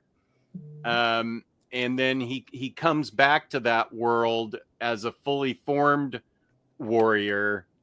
And it's Josh Williamson at the top of his game. This is a great fantasy book. It's very good. It sets the stage. It sets the stage. He's not just turned into a warrior, but he's turned into like a savior type of ultimate warrior that is destined to help the planet that he's taken back to. But this is great. The only reason I can't go in depth more is because I read 1 through 9 like 3 years ago, and now 10's out, and I got to read 1 through 9 again. But this is one of Josh Williamson's best books, and he's written a lot of good books. Very talented. Yeah, I really enjoyed this back when I read it, and if you haven't got the first deluxe, you should get it, and you should definitely get the second deluxe. It is really sharp writing, big world building, lots of fantastical creatures, a very clear line, but not necessarily a clear line of good versus evil, but kind of he's looked upon as the savior, and that's why they take him as a child, because it's been foretold in the prophecy that they need him. So it's, parents that have their child stolen from them only to have him come back as a full-fledged like Conan the Barbarian. So it is really well done. That's actually going to be my next read after I get through like a group of trades that I'm doing. That's my next hardcover I'm going to dive into. You have the deluxe? Yeah. Beautiful book too. The way Yeah, they it really created is. that. I think you're really gonna like it. Mark Teixeira was really nice when I met him. He did head sketches, remarks on several covers for me, chatted a bit, and he was all smiles. Really seemed to love meeting the fans. Also got my pick with him. Now Larry also, I took 2 books at Heroes Con for Jim Shooter. Legion of Adventure Comics with the Ghost of Pharaoh Lad returning, one of my favorite comics. And I've told this before, Legion of Superheroes for him to sign. He just looked at it, wrote Shooter on it, said, yeah, I wrote this when I was 13 years old. And then his assistant said, that'll be $20 a signature. And I was like, I remember this. Okay, that's fine. And I had this whole thing in my mind where I was going to go, hey, would you like to do just a short video with me where you talk about how great Pharaoh Lad is? Because I want to put it up and say to Omar, look, this is how important. I don't even think 2 words got out of my mouth before it was just Shooter, bye. So he shut you down quick, man. Yeah. Yeah. But Larry, on the other hand, had like a 20-minute conversation with him at the next convention.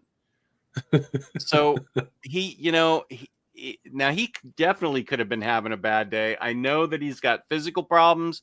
He's quite tall. I mean, his knees could have been bothering him, his hips, something could have been bothering him. Maybe he didn't want to hear my Silver Age fanboy bullshit. I don't know. You never know. Why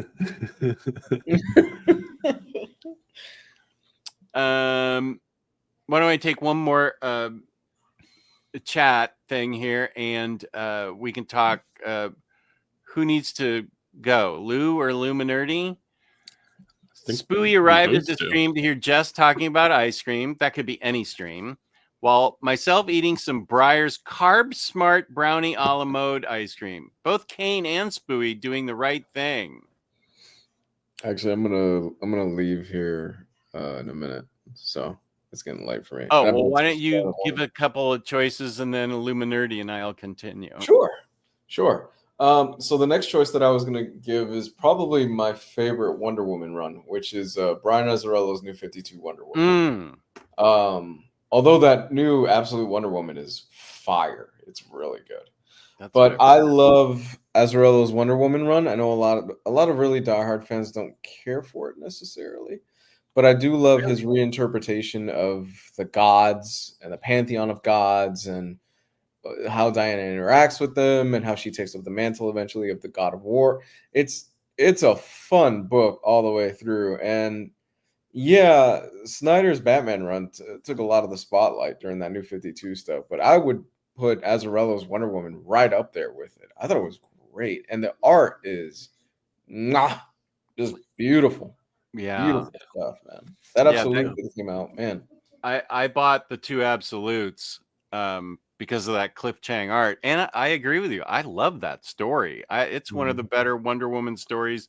And I love that, like you said, is the angle that it took, where she eventually becomes the God of War, and it had some great characters. It was a completely different Wonder Woman. That was one of the stronger New 52 titles, right up there with Batman. I really loved how he reinterpreted her origin, because the whole made out of clay thing and stuff like that. I don't necessarily have a problem with it, but he took that and he's like, no, that really wasn't how the story actually played out. I know Greg Rucka pretty much retconned that right away as soon as he started his run right after Azzarello.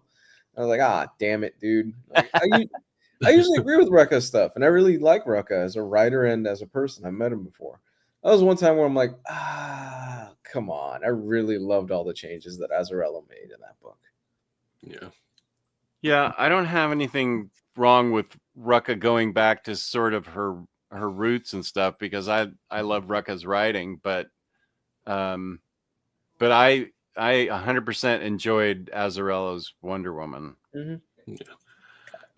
I love the designs. I love the designs of Hades.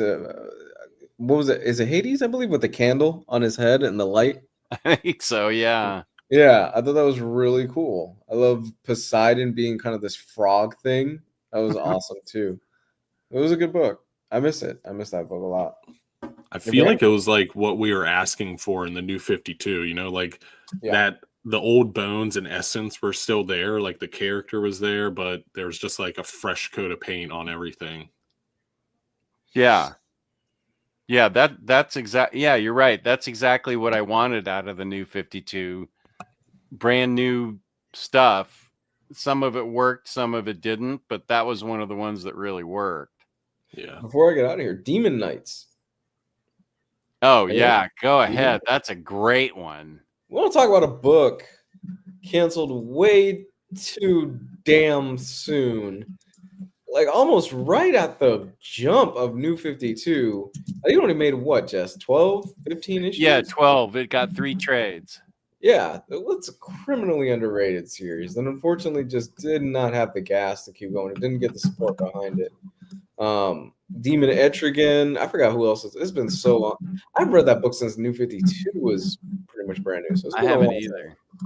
But man, Demon Knights, if you're looking for something that's a fantasy series that's short-lived and you like the Demon Etrigan and some of the more fantastical characters, that's a good book to pick up. Would you say it's a better Etrigan than the Etrigan in Batman Damned? My 2-year-old is a better Etrigan than the Etrigan in Batman Damned. My 2-year-old can't even rhyme, so another Azzarello book. Oh, bless your heart, Azzarello. Hey, when Azzarello hits, he hits really well. When he misses, he takes the bat and he swings it up against the umpire's head. That's how bad it is. It's bad when Azzarello misses, man. He wrote my all-time favorite Batman story, Night of Vengeance from Flashpoint. That was brilliant. He also wrote one of the all-time worst Batman stories, Batman Damned. Yeah.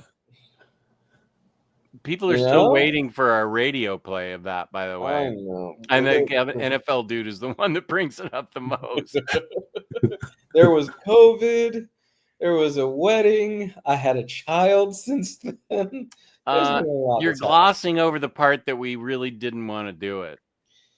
I don't even know how we got wrapped up into that whole thing. It was comic books for kids. We said for I remember that. Yeah. Yeah, I think we got $500, and that got you and me to dress up as the women superheroes that we did. And then we said, if there's a radio, if we agree to do a radio play reading of Batman Damned, how much more? And we got like $200 more for it. Yeah. Fortunately, it all went to charity because we clearly did not deliver on that. But it did go to charity, so it went to a good cause at the end of the day, and yeah, it worked out. Yeah, it worked out. Do you have another one before you go? Oh man, no, I think that's about it right now. Yeah, that's about it. That's what I got for right now. Okay, buddy. Good seeing you. Good to see y'all. Have a good night, everybody. Take care. Pleasure being here tonight. Good seeing you. Take care, buddy. Bye. Let's see. 9 Princes in Amber, volumes 1 through 3, plus Zelazny's Amber Guns of Avalon, volumes 1 through 3 graphic novels. Mr. Awesome is reading DC this month. Happy December, everyone. You should do a DC show for December. I like that. I like the thought of that. December. It's a good idea. It is. Just you. Oh gosh, I haven't, Muhammad, and that's the only reason I have Paramount Plus, because I watched the first 2 seasons of Discovery, and I heard Strange New Worlds is just incredible, and now they're coming out with a movie, and I also haven't seen Picard, and I saw an ad for Paramount Plus that there is a live action movie specifically for of Star Trek. I think it's coming out in January. That really should be my top priority before anything else, because I haven't seen it since season 2, and I really love Discovery. But no, I haven't, and that's my fault. It's ridiculous. Oh, sorry. He left. I apologize. It's all right. I knew what you were talking about. Oh, Hondo, you're so nice. The Omnidog at any con is a draw for me. That is very sweet of you. C2E2. Thank you, Jewish Dragons. April 11th through 13th. Man, that could be really fun if I could go do a panel with those guys. I mean, don't let me be the convincing person, but I think that'd be so cool. I think you are the convincing person. That sounds like I should do it. I think it would be awesome. I think everybody would like it. A lot of people would probably show up for it too. That would be a lot of fun. And I heard it's a really good con. Really good con.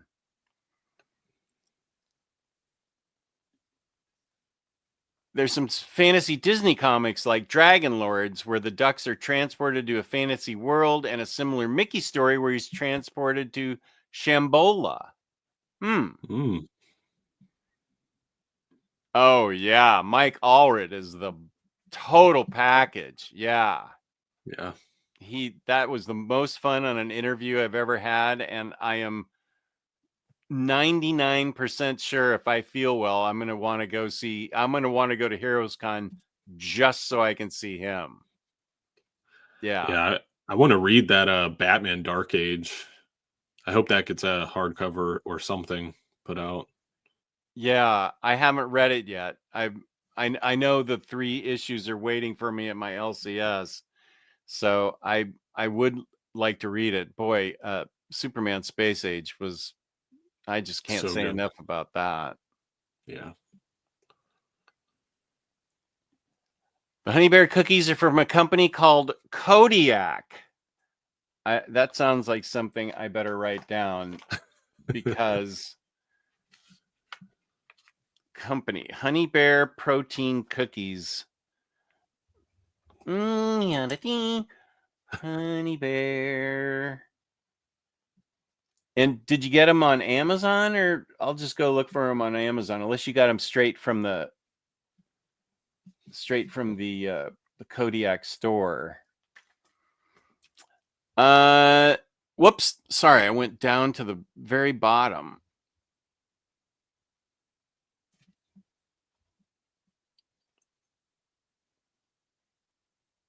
Wait, what's happening here? Shooter shot you down. Yeah. Yeah, Shooter was nice and chatty with me. Not a long convo, but it was pleasant. And he had a pretty big line too.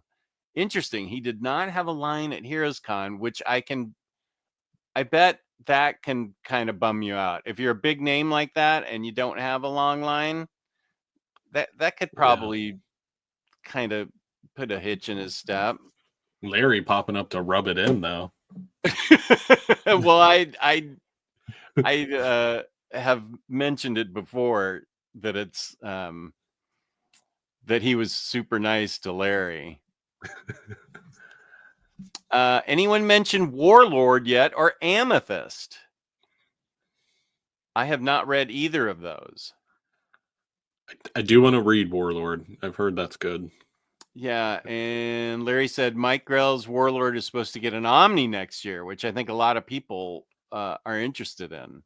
This was a while ago. Good night, voracious reader. Thank you for being here. It's okay that Batter Days gets a night off. I don't think people are timing their calendar around my Batter Days. I as it is, I have to get guest hosts. So but yeah, it'll be back on schedule afterwards. Kane went to NYCC. Several writers and artists I met this year were some of the best moments for me. I spoke with Alex Segura for like 10 minutes talking about the books he's written. Seeing Sean Murphy again and talking with him was such a blast. And meeting Amy Chu, Carmilla Comic, was just awesome. And I spoke with her for like a good 25 to 30 minutes over various topics. Wow. That's great. That is great. That is one great thing for Heroes Con, is that not only is there great crowd control there, but it's all creators and no celebrities or anything. And it's 99% of them were just actually almost all of them. And Shooter wasn't rude to me or anything. I just didn't get the Larry experience where he was all into it.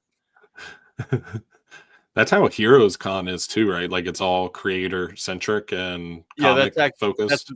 That's what I was talking about. Yeah. Oh, okay. Yeah. Could you ever go to Heroes Con? I really, really want to, but I don't know. We'll see. My schedule's always so hard to work around, but I really want to go. I really do. Oh, this is a good point by Barnacle Blake. New 52 Earth 2 was underrated and underread. Agree. I also agree with that. Yeah, that's due for a reread for me. That's due for an Omni. That needs an Omni big time. That's true. They seem to be putting more and more New 52 books out like that. That would be really, really good.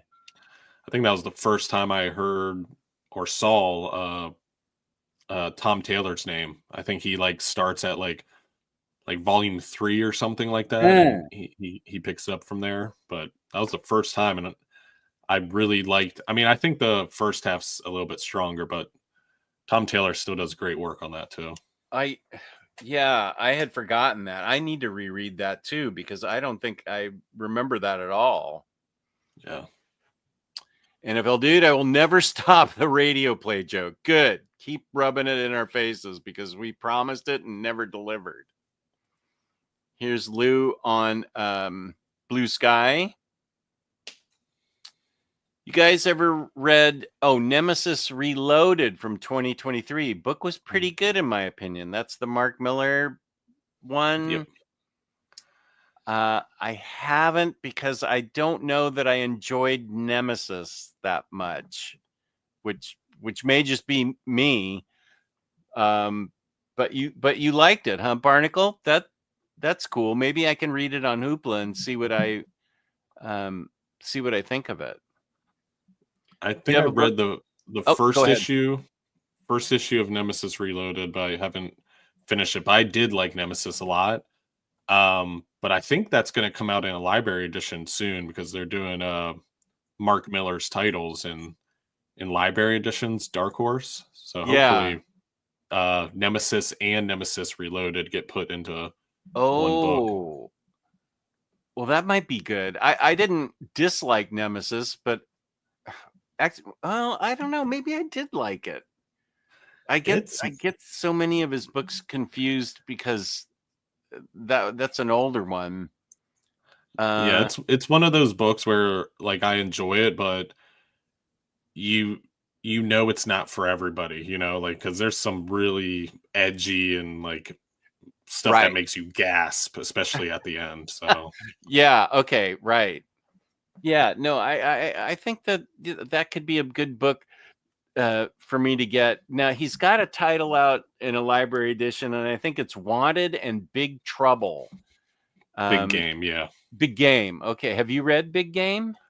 I've read Wanted, and I read maybe like the first issue of Big Game, but Wanted makes up most of that book, though. Oh, okay. Yeah. Wanted. It had a movie that was out with Angelina Jolie. But, is that where they could bend the bullet? Yep. I like that. Yep. I actually like the book. I like the book, and I like the movie. I think that puts me in the book. You hated the book. Yeah. Did you see the movie? Yeah, I really liked the movie. Okay. Yeah. I wonder if I'm thinking that I liked the movie and didn't like the book, but I feel like I liked them both. I can't remember. They're very different. I think the movie's like a lot more grounded, where the book's all about supervillains killing off superheroes and stuff like that. So very different, but Okay. same title. Okay. I remember I was on a Angelina Jolie kick where I saw Wanted, and then I saw a movie I think she did called Salt. And Yeah. that was like a spy movie, and it was really good, I thought. I did not know she was does her own stunts too, and there's some crazy stunts in Salt. She Yeah. does all those. That's really amazing. Here we go. Batman the Dark Age comes out in hardcover March 2025. Thank you, Kenny. Nice. Speaking of Discovery, I just saw the Daft Punk Interstellar 5555. Wow, great anime, but its strength is the music. Brilliant production. How are you tying that into Star Trek Discovery? Where's the connection there, Hondo? I'll talk. Have you watched Arcane at all on Netflix, Illuminerdy? No, but I've heard it's really, really good. I watched it. Binging for me, it is 4 episodes, but I finished it last Saturday. It's amazing, amazing. Wow. Really, one of the best things I've seen this year. Yeah, I gotta watch it. Yeah, is your wife into anime at all, or anything interesting animated wise? Kind of. I've gotten her to watch a handful of animes. I'm about to introduce her to Studio Ghibli and all of those movies. Good. But I do want to start her with like those one-off series like Arcane or Cyberpunk, Edge Runners. I want her to watch all that stuff on Netflix that's coming out, which Arcane's on Netflix, right? Yeah. Yeah, okay. Yeah, I gotta watch that. I thought it came to a good conclusion. I thought that it was just really well done. Really well done. Just a sec. Message from upper management. Oh, it's 2 cute puppies at the party she's at. Okay. I got the cookies from Target. Oh, I like that even better. Because they'll deliver. Thank you. We absolutely time our calendars for Saturdays. That's nice of you, Razor. Nemesis is fun. Nemesis Reloaded is the do-over from Nemesis. Head up to HeroCon in June. Illuminati. Bunk and I are going to party like it's an 80s club in Miami. Nice. Bunk is, huh? Wow.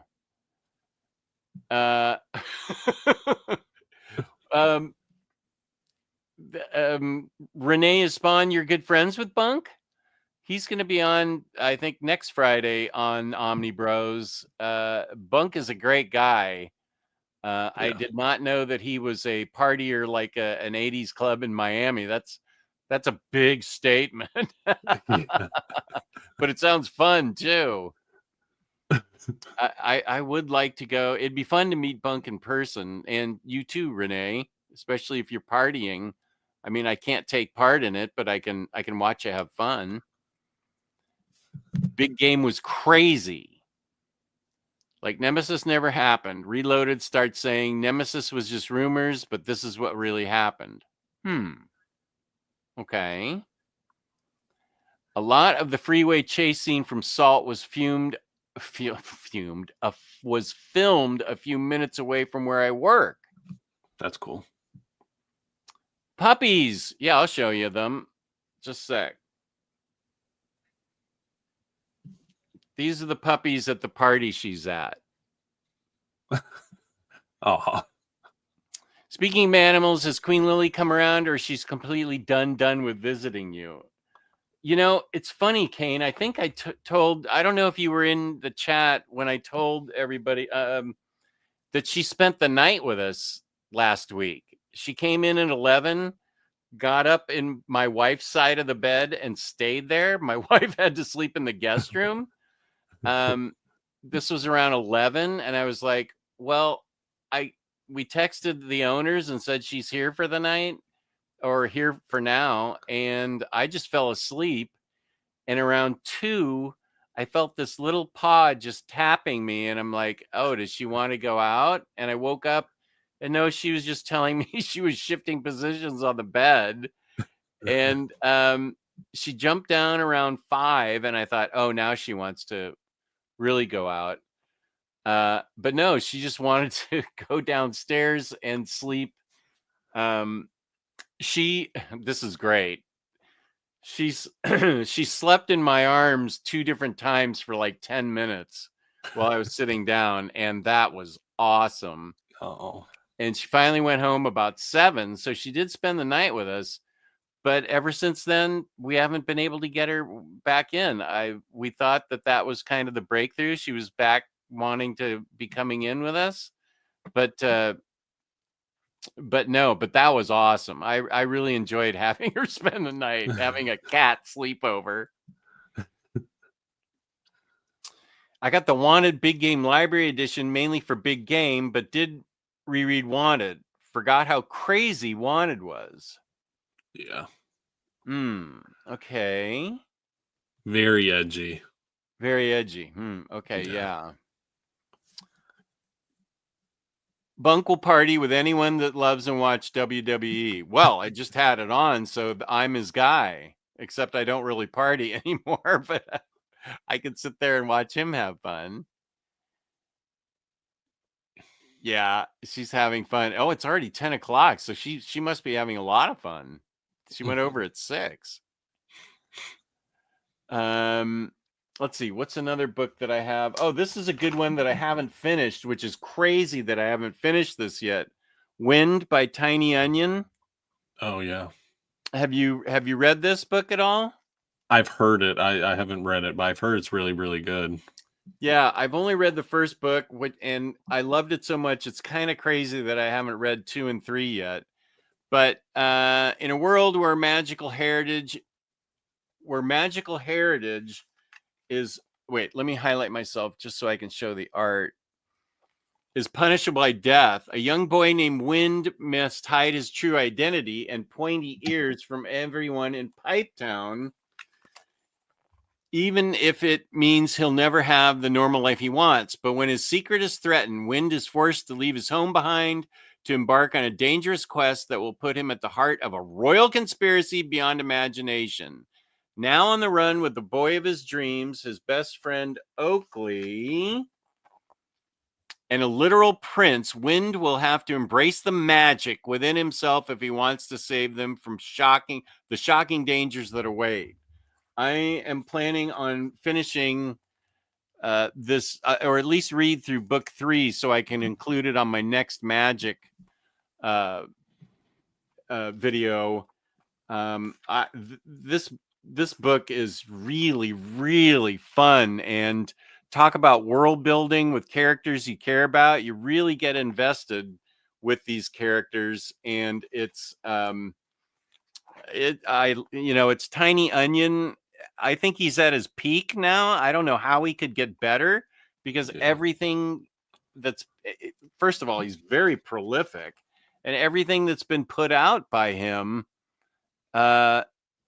is just top shelf reading for me. I know that The Woods just came out in a deluxe, and I got the chunky trades. I read that back in singles, and The Woods is really good too. I got that coming in the mail, so I'm really, really excited to check that out finally. It's a cool concept. I think you'll dig it. Yeah, I read Drifting Classroom, which is a manga, but during Omar's overview, he kept making comparisons to Drifting Classroom. So I think if I liked that, I'm going to like this, so I just purchased it right away. The Woods is a really interesting, really cool concept. Yeah, I really enjoyed it. Where the entire school is moved to a different planet or a different reality, and they have to figure out what's going on. It's pretty impressive the range that Tinian has. Like, he primarily exists in like the horror genre, but he's really been all over the map, and now he's doing like that story there, which is like fantasy. So he just touches every single genre, and it's all gold, which is pretty impressive. I agree. Have you read his interpretation of Dracula? No, but I've heard that's really, really good too. Yeah, I really, really liked it. It was really good. Um, he's writing Department of Truth, I think. Is that Tiny Onion? I'm pretty sure, yeah. Yeah, I really loved that. Yeah. Department of Truth. Wait, who's writing Something is Killing the Children? That's him. Yeah. He's churning and The Nice House on the lake. That's the new one by the lake, right? The other one was The Nice House in the Woods. It got a deluxe. Nice House on the Lake is the one with the deluxe. Oh, so whatever's coming out now is the Nice okay. House in the Woods or whatever. Okay, so Nice House by the Lake is the one I have, and that was great. What else? I mean, he wrote the first half of Justice League Dark Rebirth, which was really good. Mm-hmm. Batman. He was on Batman. Dark Rebirth. Yeah, he was on Batman. Tiny Onion. What else? I feel like he's almost got too much to. I'm blocking on some of his stuff.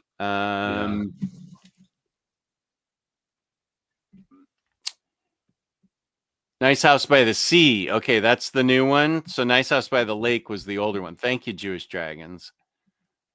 Tiny Onion and Elsa Chartier. Our new series is this week by Distillery called The City Beneath Her Feet, and it was amazing. It felt like a noir mystery. So that was just a was it a did you read just the first issue and is it a limited series, James, or is it just like a one shot? I don't know. Those distillery books are City Beneath Her Feet #1. Okay. #2 is out next month. Thank you. Okay. Barnacle is becoming a huge Jeremy Adams fan, loving his Green Lantern. Can't wait for his Aquaman. I've heard a lot of good things about his Green Lantern. Yeah, same. Peace and Love. I'm waiting for that to get collected. Hopefully. I mean, I wish it had so much buzz around it. I don't know how it's not in at least those like standard hardcovers, but it is what it is. Hopefully we'll get an Omnibus. That'll be awesome because the art's really good in that too, I think. This is his. Did he do Flash too? Or are we? No, I don't think so. Or no, okay. Yeah, he did do Flash. Yes. Okay, I thought so. I haven't got to it yet, but I've heard. How many issues is he up to in Green Lantern? Any idea? A little Flash, yeah. I think there's 2 trades out. I'm sure James could probably correct me. I think there's like at least 2 trades out. Barnacle, how many trades are out of Green Lantern? It's 18 issues so far. Okay. I'm gonna hold my breath and hope that I will buy a standard hardcover. I don't have a problem with that, but I just have so many trades that I have that I'd rather just wait and see. Yeah. But I'm glad that Green Lantern's good. Really glad. What do you have other books, fantasy books? Yeah, I got a ton. Oh, good. Oh, you have Monstrous. Nice. Monstrous. Yeah, somebody already aired that out as a pick. Marjorie Liu, Sana Takeda. I believe they're on like an X-23 book, and they also wrote, or they were together on Night Eaters, which you talked about on your channel, which is really good. I want those 2 hardcovers. But this is like world building. to its max. Mm. You have, you know, magic, you got different factions. There's chapter breaks where it's literally a wall of text that tells you about the history of this world and wars that have taken place in the past. And the character has a lot of mystery around her and a entity that exists inside of her and kind of fights against her because it has its own motivations, and then they work together certain times. But really, really good. My wife was reading Sarah J. Maas books at the time when I read this, and I started telling her about this book, and they were almost the same, like, world and level of world building. So if you like fantasy novels, then this is like top tier stuff. Like, the most world building I've ever experienced in a book ever is monstrous. And the art is fantastic. So I'm glad it got released in that large edition. Yeah, yeah, really, really good art. Almost like painted, kind of in a way, the way it looks. But that's probably more colors than anything, I guess. But and don't the at the end of every chapter or something, don't the mice give like some history about it? Or yeah, the cats. So the cats cat. in that universe are like magical beings that Right. withhold the entire history. So they'll give you just an entire page of history of the world from a talking cat's point of view. Right, the cats. Yeah. Yeah. She draws very cute cats. Yeah. So yeah, monstrous, solid choice. Yeah. I love that book. And then I have two trades too, if you want me to raffle off more or not. Raffle is suggesting you're gonna have a raffle. You mean talk? Well, talk about them quickly because they're trades. They're just smaller books. Oh yeah, no. Let's talk. We have, I have as much time as you like. Sure. Step by Bloody Step. I don't know if you've read that before. Who's that by? This is Cy Spurrier and Matthias Bergata. I think they're the team on Coda. That sounds Step by Bloody Step. Yeah, that sounds familiar, but I haven't read it. Fantasy book, but one of the most interesting concepts about this book is there's probably 5 speech bubbles in the entire story. So the entire story is told through the art, and anybody that reads it can have a different interpretation because you're kind of filling the void of the lack of dialogue with your own dialogue based off the expressions and the scenes and everything. So, but really, really good, really emotional ending, at least my version of the story that I created in my head. But really, really good art too, action packed, lots of adventure. And then another title that I experienced is Headlopper. Oh yeah, I haven't read those yet. Yeah, this was incredible. This is written and drawn by Andrew McLean and Mike Spicer, the colorist of Daniel Warren Johnson that he uses on like all of his books.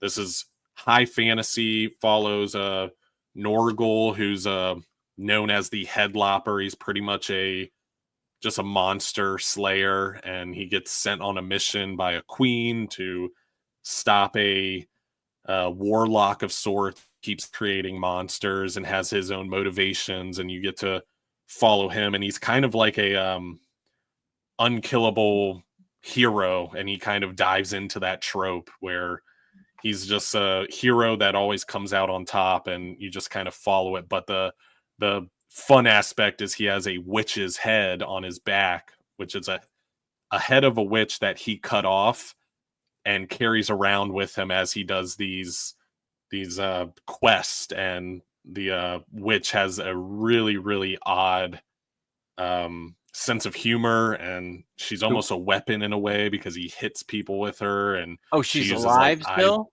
Yeah, because she's a fantastical being, so she's Oh, just talking so the wow. whole time. That's Yeah, it's oh, really you good. sold me on wanting to pull that out sooner rather than later and read it. It's 2 or 3 books, right?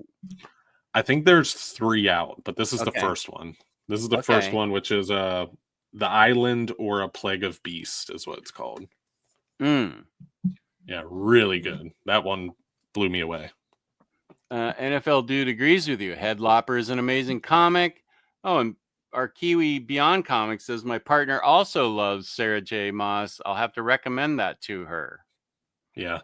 I don't know if you guys saw like the bookmark in Monstrous. Like my wife is reading it right now. Oh, So and that is she enjoying it? even she said those pages of like nothing but text are like they're dense. Yeah, So it's just true. prepare if you dive into it. Yeah.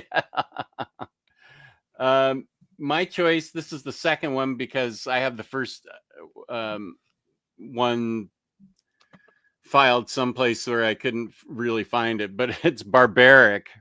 Oh yeah.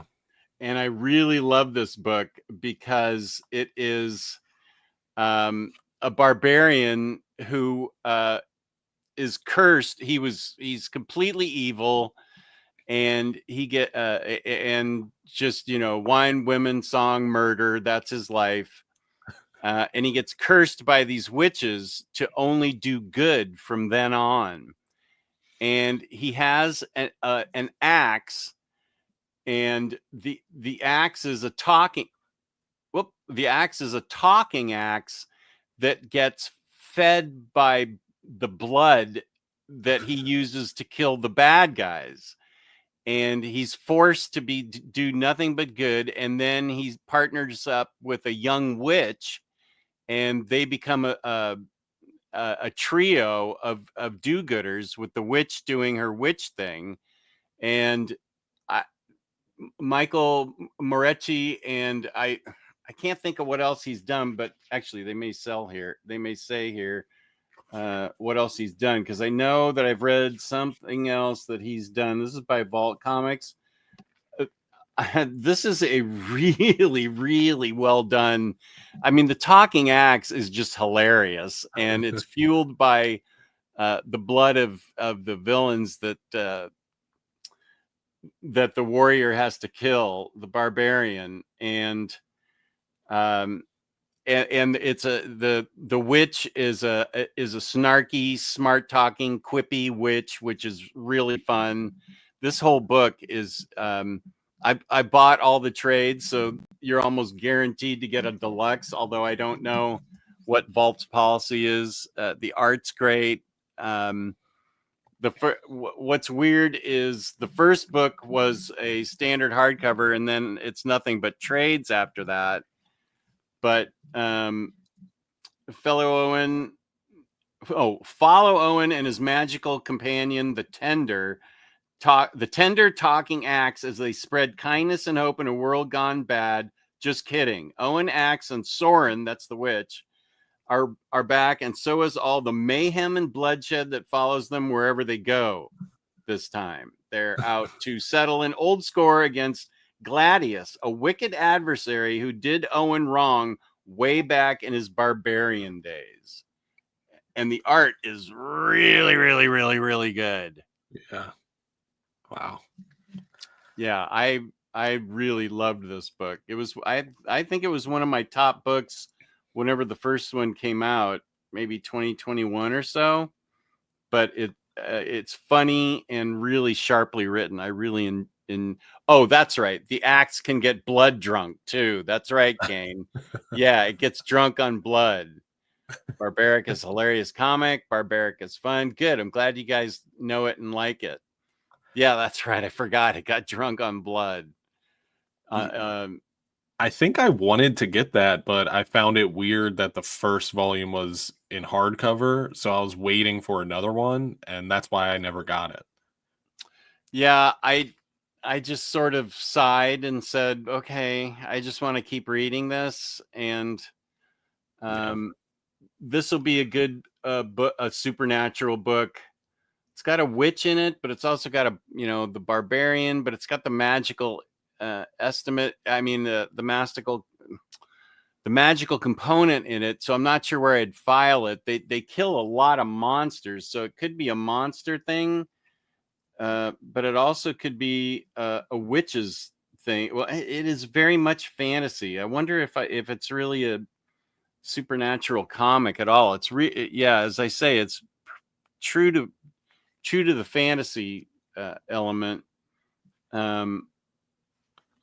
So anyway, I highly recommend this book. Yeah, I think it's time I picked that up. Yeah, I don't think you're getting hardcovers. I don't know if it's because it's doing well enough that it keeps getting trades, but that is always odd to me when you get a hardcover first. DC's been doing that recently. A first hardcover and then they follow it up with trades. Yeah, it is a little weird. And I used to follow a rule where I only collected comics in hardcovers, and I just recently got back into trades, so it's time to pick up stuff like that for sure. Yeah, I used to have rules too, but I don't anymore. Yeah, me either. Well, I have what else do you have? I have one more. I have 2 more. Good. Yeah. Okay. So I can talk about yet another one that the chat already talked about, but The Witcher. Oh, I know nothing about this, so yeah, I'm eager to listen. So good. Geralt of Rivia, he's a witcher who is... Witchers are essentially monster hunters for hire, but the one like catch to their existence is they have to stay completely neutral to issues that happen in the world. They only exist to kill monsters, nothing more. And Geralt is like the best of the best, and this collects pretty much an anthology of short stories, mini series, stuff like that, where Geralt just takes on all of these incredible and fantastical monsters, and then you have a massive supporting cast, but some of the important players is Yennefer, who's a love interest of Geralt, very involved with Geralt, and then you have Triss Marigold, who is another kind of love interest of sorts. They're both mages, completely magical beings, which there's a catch to even that existence that you have to dive into to kind of figure out. And then you have a adoptive daughter type of situation with Geralt and a young girl by the name of Ciri, who he's training to survive by teaching her ways of being a witcher, but she's not a witcher at the same time, but she has her own adventure she goes on, and she has a special detail to her existence too. So a lot of like just barely scratching the surface of the world building, and then you can just dive even deeper. Like if you want to read the books or watch the show or whatever, you can just dive even more deeper into this world because it's huge. There's a entire bestiary that exists where you can learn about every single beast and monster. They all have different weaknesses. There's the Witchers have their own version of magic and their own version of equipment that they use, from silver meteorite swords that they use on monsters, and then steel swords that they use on humans. So it's a really, really vast and massive world. And there's 2 library editions that collect the Witcher issues, but I also recommend the video games. That's where I got my initial exposure from and fell in love with that stuff. And so is that a first person video game where he goes around whacking away with his sword, or how is that? How is it? It's third person, and it's very much adventure-y. So you get you get given a quest and you just have to roam around the world and kind of figure it out from there. It doesn't hold your hand much, which is always nice if you want an adventure, at least. Yeah. Cage, I won't be on the air tomorrow. Sorry. You won't be getting me at 1. upper management put the kibosh on that because we have to leave at 4, and I'm a last minute packer as it is. So the theater's dark tomorrow, but thank you for being here. I'm gonna have to be. There's so much going on in this next book. I feel like I covered it in. I covered it in the Magic series, the video that I did on Magic. This is called Natural Order, and I think it's by Christopher Yost.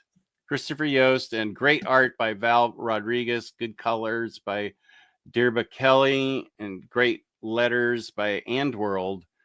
Let me highlight myself so I can show you the great art in this. After the fall of the Britons and the Roman invasion of Hibernia, the captive known only as the Druid is released, sending a darkness across the world, an age of horrors, of fire, and entrails. As the innocent burn in the wicker fields, those who would resist learn of the existence of a man who even the Druids fear. For it is this prisoner, a soldier from the future, who alone knows the Druid's secret. This is not how the world is supposed to be. The art is terrific, and what it is this Druid back in I would say, ancient times. Several people get together where they represent various parts, like a warrior woman and a witch, and they're all fighters. They're a varied cast, but they've all suffered because of the Druid, who is after ultimate power. And it then flips to the future, our time, where this soldier, this Chief Petty Officer John Murphy, somehow gets thrown back into time because there's a spot in the world where, I love this concept of, this is in The Sixth Gun too, by Cullen Bunn. There's a spot in the world where there's a thinning between the worlds that you can cross over into, and what the Druid really wants is technology from the future so that he can control the world. And this is not how the world is supposed to be at all, but he teams up with them, the soldier. He teams up with this band of warriors to try and set things right. And they shift sometimes. The whole team shifts from the past back into the future, where they are various modern day people, and they're wondering what's happening to them as they shift into the world. So they go from warriors to like a butcher and a hard hat worker and their modern counterparts, and they're one's a taxi driver in the future. And it's really amazing that the soldier can rally them all together so that they can, because they have to go back into the Druid's time, because what he wants, and here's the monsters that help it qualify as fantasy. He realizes that what this guy wants is that modern technology, and he's got to help defeat him so that he doesn't get his hands on it. this is just volume 1, and I can't remember. It does say to be continued in volume 2. So I know, because this is what happens when the Druid, this is Earth 2024, after the Druid gets his hands on the technology. It's a vast wasteland, and so that's why they have to go back in time to take down the Druid. And I love this book. It's not only that it's not only I lost my train of thought. Sorry. It's not only got magic in it, but it's also got high fantasy elements in it, with the sort of barbarians back in the past, and the Druid who has almost unlimited power, and the soldier from the future who's able to try and help them solve it. But I love this book, and I love the art too. So I highly recommend this book. And it has some layers. Woo. Yeah. Oh yeah. Yeah. It's very layered. Yeah. Wow. It's got a lot of stuff going on, but you never get confused. It moves along at an organic and understandable pace. So, but yeah, you're right. It does have a lot of layers. Oh, and Bunk's in the chat. You're right. The Highest House. This fantasy comic stream is a travesty. Why wasn't I invited to talk about some real comics? I have no idea. You're invited because you couldn't do it tonight, Bunk. I invited you for tonight, but you're on next Friday. I read Unnatural 2. Is a great read. I want a second volume. That's good to hear.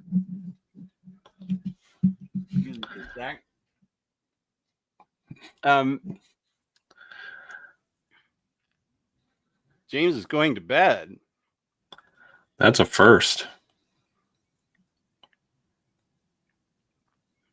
Oh, here comes the coup.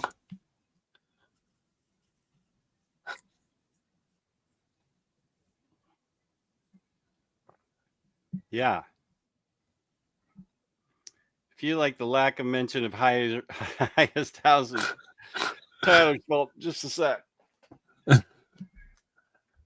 Bunk exists to create chaos. You should have been here, Bunk. You could have named a lot of smaller titles that we all don't know about. So it's your fault that you didn't bring up the Highest House.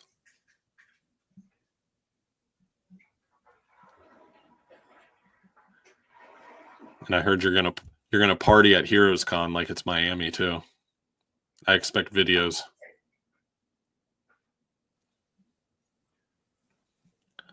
You are on time, Booster Green. Perfect timing.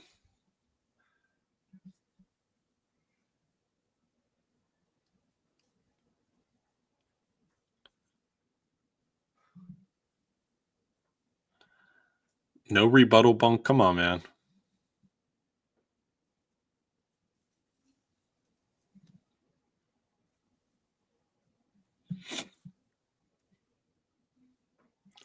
There it is.